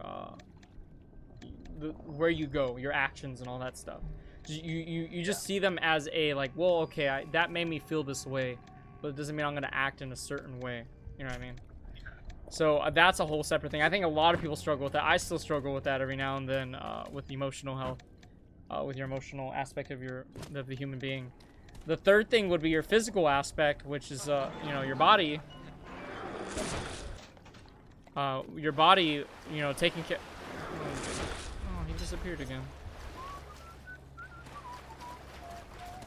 Yes. But yeah, taking care of your body, eating nutritiously and everything. Like, your body is separate from your mind, honestly. But they go hand in hand. They take care of each other. You know, your mind controls what you do to your body, and your body controls what your mind feels, like with your emotions and, you know, how good you are at processing memory and things like that. Because your brain, you know, is a part of your body, but your memories and your emotions, those are all, like, in a sense, separate things, but they all work together. You know. You were gonna say something? Sorry.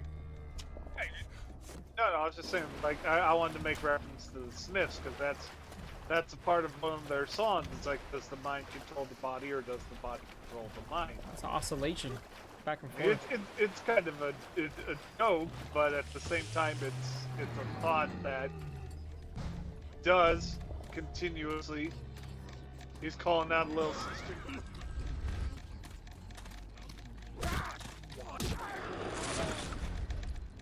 Yeah.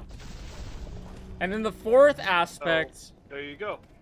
The fourth aspect is spirit. Now, I don't mean like, you know, you're like, oh, I don't really believe in all that, chakras and stuff like that. Yeah, chakras and stuff. I mean, I think they're cool. They're a good way to help you kind of hone in on that aspect of your body. But when I say spirit, I mean your belief, your character. This is who you are as a person, personality-wise. And that's separate from your emotions. That's separate from your knowledge. That's separate from your body. But spirit affects all three of those. What do you believe in? Who are you? What's your story? Those things affect all three of those. And then those three also affect the spirit. Gotcha. You know what I mean? Like, are you somebody who likes to take care of yourself, take care of your body, take care of your nutrition? Are you somebody who likes to take care of their mental health? Are you somebody who cares for others? Are you somebody that loves to learn stuff and educate themselves? That hits all three of those fields. But at the end of the day, do you believe, are you that person? Because you hear it all the time. People say, oh, I'm just not that kind of person. That's not... Okay, there's your spirit. Your spirit behind that aspect of life, you know, is maladaptive, I guess, in a sense. And you can have a maladaptive spirit. You can grow up your whole life being told you're ugly, you're stupid, and stuff like that, and your spirit maladapts to it and goes, well, I guess that's true. We're gonna be that person. That's our character. Yeah. That's our role model. That's the person we're gonna be. That's why role models are important. They don't have to be people that exist. It just has to be somebody who you want to be. That's your character. That's your goal. And I learned that this year, that like that part of life, that's the fourth main aspect of life, and it is very important. I've been taking care of myself. I've been trying to focus on physical. I've been trying to learn a bunch of stuff. I've been focusing on mental. I've been trying to manage my emotions. I've been focusing on the emotional. But then I realized, like, at the end of the day, do I believe in it though? I have to take care of my spiritual as well. When you wake up in the morning and you try to get out of bed, that's the one that gets you out of the bed. It's not your mental. It's not what you know. It's not what you feel. It's just, do you believe in yourself? That you can go do stuff. That you have the ability to go do all these things. Because you can feel good and lay in bed like, oh, I'm comfortable. I'm just going to lay here. You can feel sad and be like, oh, well, I'm just going to lay here because I don't feel like doing anything. But at the end of the day, do you believe that you're going to go out there and do something amazing with your life? Or for the day? Yeah. It's not about feelings. Yeah. It's a belief. That's why people who are very religious, they have faith and stuff like that. They ask, you know, like, oh, God, can I do this? Can you give me the faith to do this? You know, I say, you know, for me, it's like, cut out the middleman. You know, ask yourself, can you do this? And then believe in yourself to do that, you know? But I understand why people do that. It makes so much sense. But I want to go straight to the source, you know? At the end of the day, it's me that needs to believe in it. Yeah. But I don't know. What do you think about that? Finally appeared.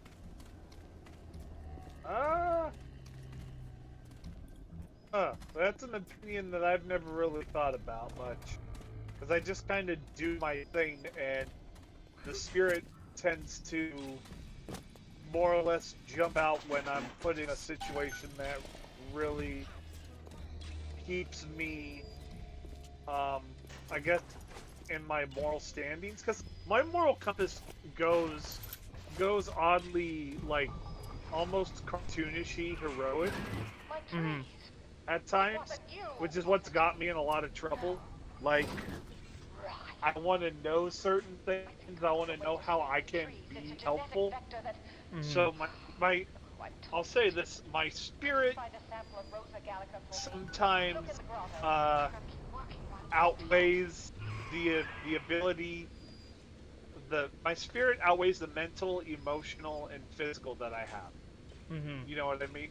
Yeah. Do you feel it's maladaptive or well adapted? It's a little maladaptive. It focuses a lot more on things that I don't think I should really focus on, and I should well adapt myself better. Big Daddy, help me!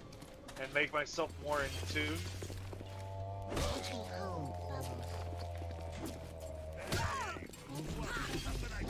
Oh no, you're supposed to help me! Okay, he's not helping me. So that's something I have to learn. I have to become more well adapted. Like the recent situation I was telling you about with the Fallout with friend. Yeah. I should have just walked away from it and left it alone. And yeah, I kind of handled myself better. It was information that I didn't need to know, and I didn't need to be given. And on top of that, I should have known better, like earlier on, that if I was having some kind of crisis in morality for some of the stuff that I believed in, I probably should have just ignored and moved on to, you know, people that I could. I tend to connect better too. You know what I mean? I totally feel that though. I feel like recently recently I kind of fell for the same thing, you know, like that's what I'm saying. Like sometimes you kind of have to distance yourself from certain people that, you know, not that they're really bad people, but they're just kind of maladaptive when it comes to you. Like they just yeah.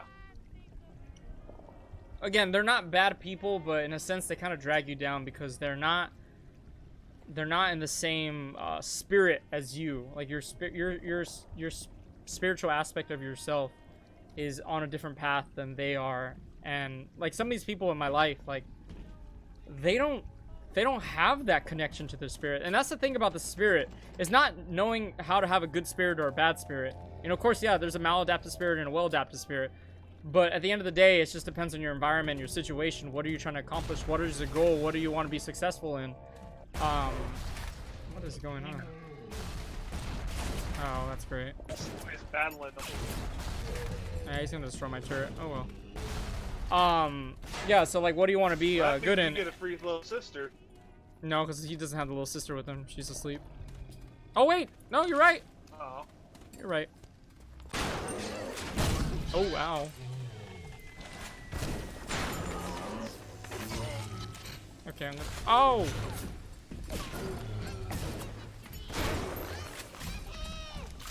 Ooh! Ooh! Wait a second. I was like, you're there too. It's still there with them.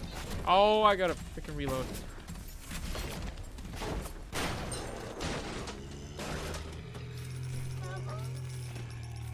Yo, Bubbles is dead. I have a full wallet, but there's another 0. But yeah, it sucks because you have a bunch of people who are very maladaptive to each other. They're feeding into this loop, and it becomes an echo chamber kind of maladaptive spirit. They're all comfortable being who they are, which, I mean, you can say that's not wrong. In a sense, in their head, it's not. But you hear it in their voices. They want to do this stuff. They want to be successful. They want goals. They have things they want to do, but they don't believe in themselves. Yeah. And you can tell them like, hey, you have to change that mindset. Then you got to figure out what you believe in. Who are you? You got to change the you got to rewrite your story in a sense. But then they see you as the bad one, you know, like, and it sucks.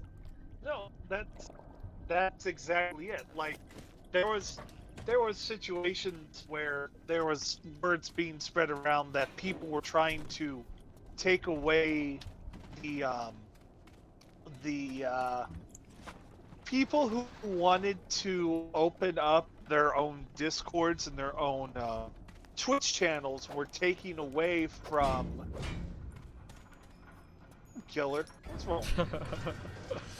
we're trying to take away folks to boost up their content, and like, that's insane. We're stuck in a pandemic, and half of the people who are starting these Twitch channels and Discord channels were actually starting them so that way they could interact with their friends who they've longing to see for freaking months. And the fact that somebody would be so maladapted to not understand that and think that somebody's trying to steal their thunder was insane and stupid and almost sounded like it was drug induced the way they were saying insecurity. Yeah, and it's not that. There's like, who would want? No, I'm gonna say this, and I don't want to offend anybody, especially in the Twitch realm, and yourself, sir, as well.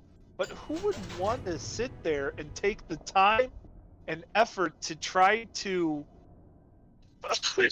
build a community with hundreds, if not thousands, of people and try to interact with those people as if they were individuals? You know, try to have that aspect, especially if it's being created by an introverted person who can only at most interact and be around maybe 10 to 20 people that they're comfortable with. You know what I mean? Yeah. And that I get it. I get it for a lot of people. Like, a lot of people are able to open themselves up and make Twitch channels and Discord servers so that way they can interact with a large amount of people. And heck, I've learned how to better communicate thanks to my flamethrower. Oh, you're on fire. Oh, through my radio broadcasting and film classes, I've learned how to better adapt myself to talk and tell stories that way. But there's a point where it's like, I don't know if I really want to have the kind of wide enough audience to where I could be held accountable for, or at least be forced to be held accountable for my opinions. And God, that makes me sound like a douchebag. But at the end of the, I be feel held like accountable for my opinions. I understand that if somebody takes my opinion and runs with it, that's what I mean. Yeah. There we go. I understand that fear, but that's something we have to kind of face. It's just, again, it goes back to that. You have to just learn how to face that adversity. And see it as more of a challenge. It's something you're gonna have to deal with. That I definitely am looking forward more to every day, because I definitely find myself in Huh? Go ahead. No. I was just gonna say. I mean, that's what I look forward to. Like, I'm scared, honestly, too, because I hate rejection. I hate getting into that state of dejection. Where you're just low in spirit, like you don't believe in yourself. Because I feel like that sometimes. Actually, today I felt a little dejected. I felt great in the morning. I felt I had motivation, inspiration, but I started getting in my own head and like some thoughts, and I started feeling dejected. But then I was able to get back. I'm like oscillating between dejection and inspiration, or motivation, in a sense. Inspiration is a completely different thing. I say motivation's like temporary, like push. Well, inspiration I feel is like comes from the inside, and it's just like it becomes part of your character. Like, you know, like right now when me talking about this, I'm inspired. This is who I am now. I love talking about this stuff. But motivated is just like, oh, I kind of like what that person said. You know, that kind of makes me want to keep pushing forward. But I haven't really accepted it as a part of me yet. You know what I mean? Like, I would say that's. No, I totally get I'm you. making up definitions, honestly, and pulling it out of my butt. But it's just the way. That's why I see it: motivation and inspiration. But I get scared. I do get scared, but I know I have to face that. You know, thing. I mean, that's how I lost weight. That's how I learned to like go on fast. That's how I learned to break down my psychological. You know, like. I've had meltdowns and stuff like that because I pushed myself. I was like, I have to face this adversity, even if it sucks and it might be a little painful. Because in the end of the day, you're gonna get a little stronger. If you can pull through. And I'll be truthful. I'm still having a hard time doing that. Like some things I've been able to push through and take on the adversity and go, okay, this is something I need to push myself through and be better at. So I've done that, but you know, when it comes to say circus of value, oh god, circus of value. Continue. Oh, what was I gonna say? Yeah, like I guess what it is like I see people being silly, open, and willing to expand their horizons. And I want to do that too in my own thing, but when it comes to wanting to be accepted as well, it's kind of hard to see people who would pretty much do the exact same thing that, say, I would do, and be accepted more for it versus me being accepted for it. You know what I mean? So that's where my spirit gets hit the most. Is that I'll more or less be kind of doing the same thing somebody else is doing, but because of whatever reason,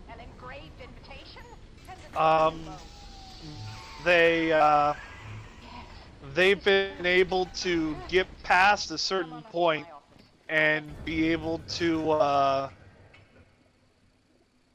be more open because people are just willing to accept them more than, say, other people. But God, I felt like I lost track of that. But I think you know what I'm saying. Yeah, I know, I do. I totally lost track of that. No, long story short, it's hard. It's hard. I like to be just as I like to be just as weird as other weirdos. Yeah. And I wish more people would be more accepting of every weirdo instead of just certain weirdos they're cool with. Mm-hmm. You know what I mean? And that takes me into the whole idea too of people with autism and stuff. Some people have come forward with their own opinions about it, where, especially where I work, they'll sit there and say stuff like, oh, there she is. Say stuff like, oh, I only appreciate the kids in the community, or they'll sit there and say they're open and accepting to people with special needs and stuff like that, but then turn around and she died.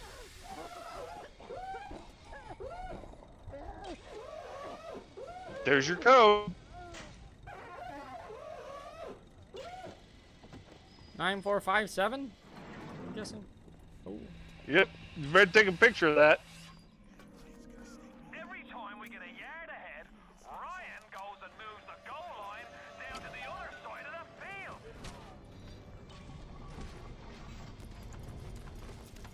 I really need to get. I should have. I was gonna touch the circus of value thing, but I totally forgot because I had full money and I needed first aid kits. No, I totally get that though. It's So. Yeah. Sucks. Long story short, I am very highly opinionated about things that I probably shouldn't be, but it's because of my experiences and where I've come from and where what I've interacted with. Okay, but see, so I hear you say that, but you have to understand there can be a maladaptive point to that as well. You can tell yourself, well, that's just who I, like those things are happening. And yes, you know how they say that's exactly. You know how they say that the first step is to admitting it, but I feel like sometimes there can be a maladaptive point to admitting it, because then you admit it to yourself and you're just like, well, I guess that's just who I am. It's just like, no, you kind of have, in a sense, have to have that little like room to be like, well, I don't want to be this though. I want to change. Like, I don't, because that's what I kept doing to myself. Every time I noticed something bad about, or like something I didn't really want, I didn't just go like, well, that's just who I am. I know where it comes from. It's just, that's how. It's just like, I don't want to be this anymore. Yeah. And I start like being more aware of it. Anytime I'm doing things like that, I'll catch myself and be like, well, you don't want to be like that. Like, that's not who the person we want to be. That doesn't fit with our character. Yeah, don't get me wrong. I'm not looking at the there's your code. The whole shit. The whole idea of like, I'm gonna stick this way because of the experiences I've had, but at the same time I want to take the positive parts of that I've learned, picked up, and improve upon the negative ones. So the whatever, God, I wish I would remember this. Maladapted part of me and turn them into well-adapted parts, I want to learn how to be, I guess I want to learn to be more forgiving and less judgmental and critical of people who have had situations happen to them and don't share the same values. I want to also, you don't share the same values or politics, whatever, as I do.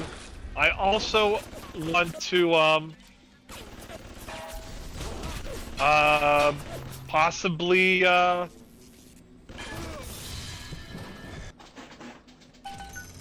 possibly be more open to being able to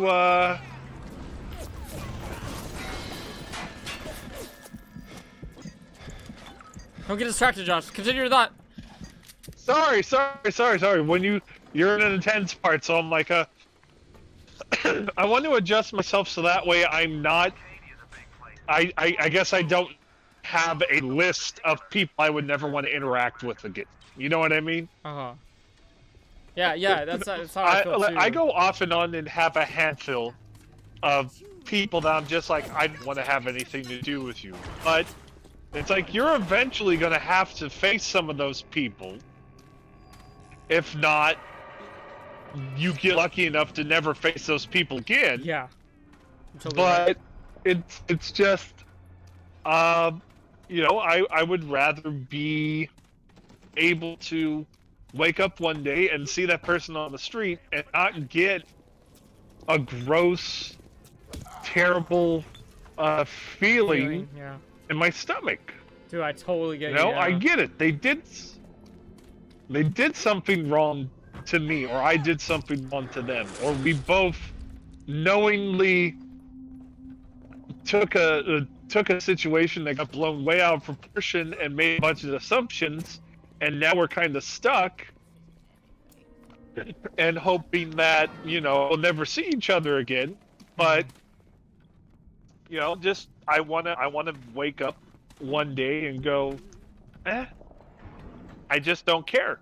Totally. If I see them, I'll be cordial, but at the same time, if I'm not around them, I don't think about them. Yeah, that's what I want to get to as well. That's where I'm at on that. Yeah. So we gotta be Ubermensch. I could honestly say, yeah. There is possibly just one person in my life that I would just like nothing just don't even want to see you, don't want to talk about you, though I Hey, do talk about them a lot, or don't think like even that, dude. yeah. You like I you said, know, I know. That's you what I'm just said saying, that. but it's Yeah, I just know. But you just said you don't want to have that, I so wanted to.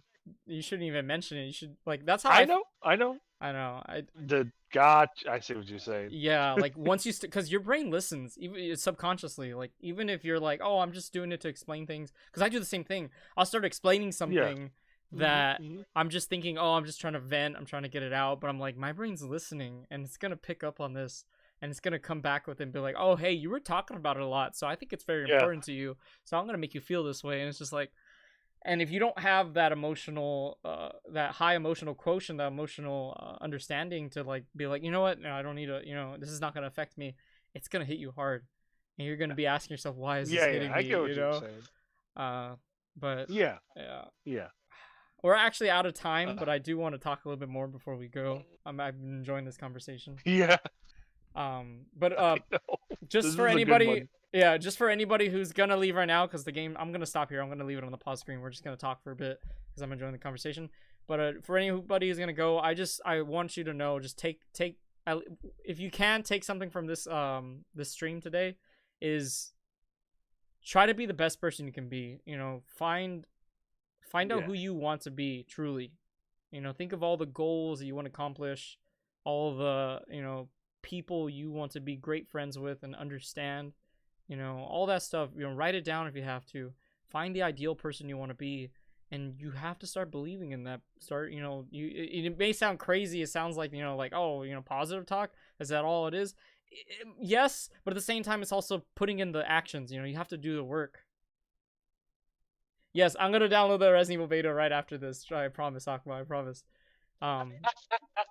But yeah, just you have to tell yourself, I stream every day for 2 hours because I told myself this is what I'm gonna do and I can do this. I haven't stopped. It's already been 5 months. No, more than that, actually. It's been 8 months. And I still feel good. I don't feel burnt out. You know why? Because I realize this is part of who I am. This is not a job. This is not something I decided to do on my side time. No, I made it a part of who I am. I every day I'm thinking, oh, hey, this is what I'm gonna do today. It's almost like a job, but with a job, you feel like you're obligated to be there. But with this, I don't feel obligated. I feel like this is part of who I am. You know what I mean? And there's some people that have that kind of that personality when it comes to their job. You see some people that are just like absolutely fine with going to the job every day because it became who they are. Sometimes it's maladaptive. They can see it in a negative light, but they're able to come every day. But they kind of see it like, oh, this is my life. This is who I am. I'm this guy that just shows up to this 9 to 5 and doesn't even want to be here. But you could change that around. It is positive thinking is true, but it's also positive thinking on top of what the actions that you do. And I know I'm kind of rambling at this point, but I just want you to take that from here. Take care of your mental health when it comes to emotions and stuff. Take care of your educational health, the other part of the mental health. Study, learn stuff. I know it's hard. Everybody always tells me, oh, that's just not the kind of person I am. Be that person then. I'm sure you want to. I'm sure some of you want to be out there, want to be smart. It's not about being smart. It's just about putting in the time and putting in the work. You know what I mean? At the end of the day, that's what it is. You have to build the habits.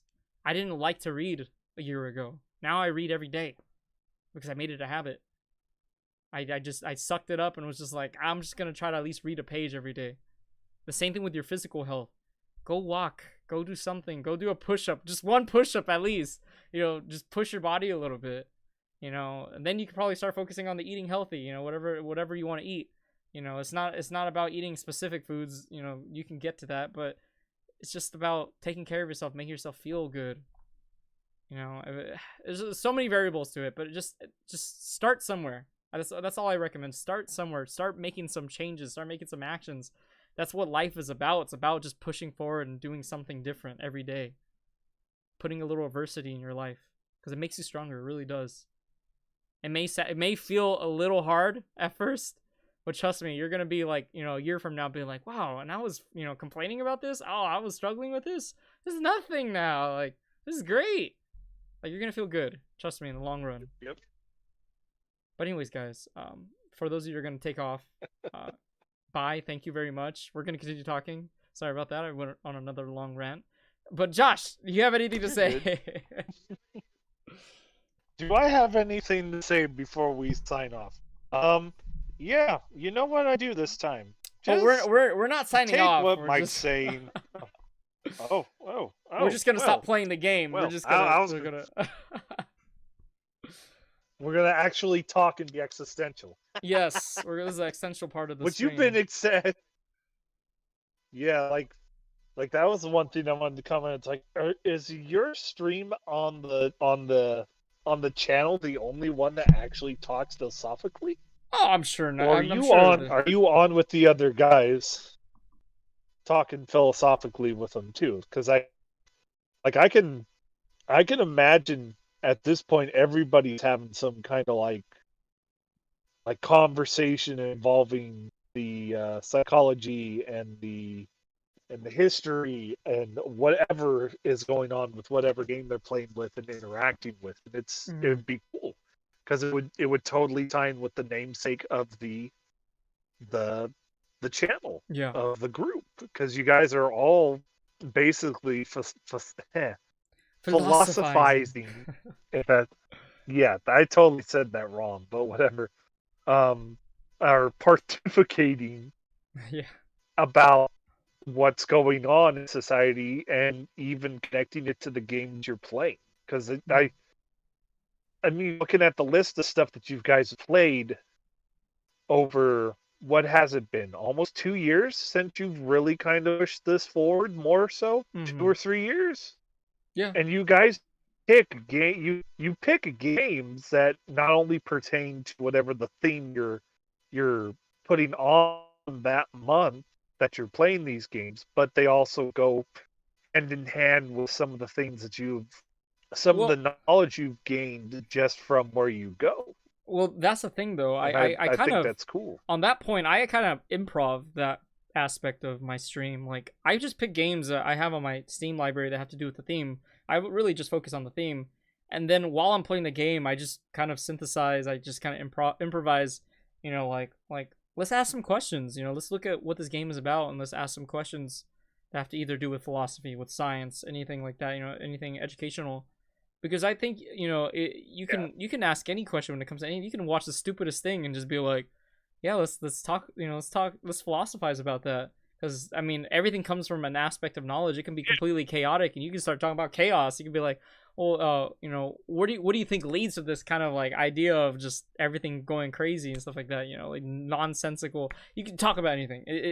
Once you get to a point, you kind of apply that Socratic method, where you just like, why is it like this? Why is it, why is this happening? You're just asking questions at that point. And I think that's one of the best ways to push your education, push your critical thinking skills, is just asking questions all the time and not taking those mental shortcuts, like we said, heuristics. You know, it's like lifting weights, but with your brain. It's like, you know what? This is usually really easy for me, but I'm going to put on a little bit of extra weight and just be like, and ask some serious questions that might make me think a little bit harder than I need to, even though I this is probably really easy for me, just to get by. Like, even right now, I could have just ended the stream and just been like, all right, we're done for the day. I gotta go to get some things done. We'll see you later. But no, I was just like, no, let's push this forward. Let's talk some more about some stuff. I wanna train my brain. I wanna synthesize some new information. Let's develop some new insights. Let's figure some stuff out. Like, this is a great opportunity. We don't know what could come out of this. Yeah. Yeah, no, that makes sense. Yeah. So, I this is where I hate it, because I do have to unfortunately go myself. Okay, my phone is about to die, and if I would have charged it at work, it would have been fine. But I did not. That I will keep track of next time. Why not, Josh? Because I do. Why didn't I? Oh, because despite there only being 2 kids today at work,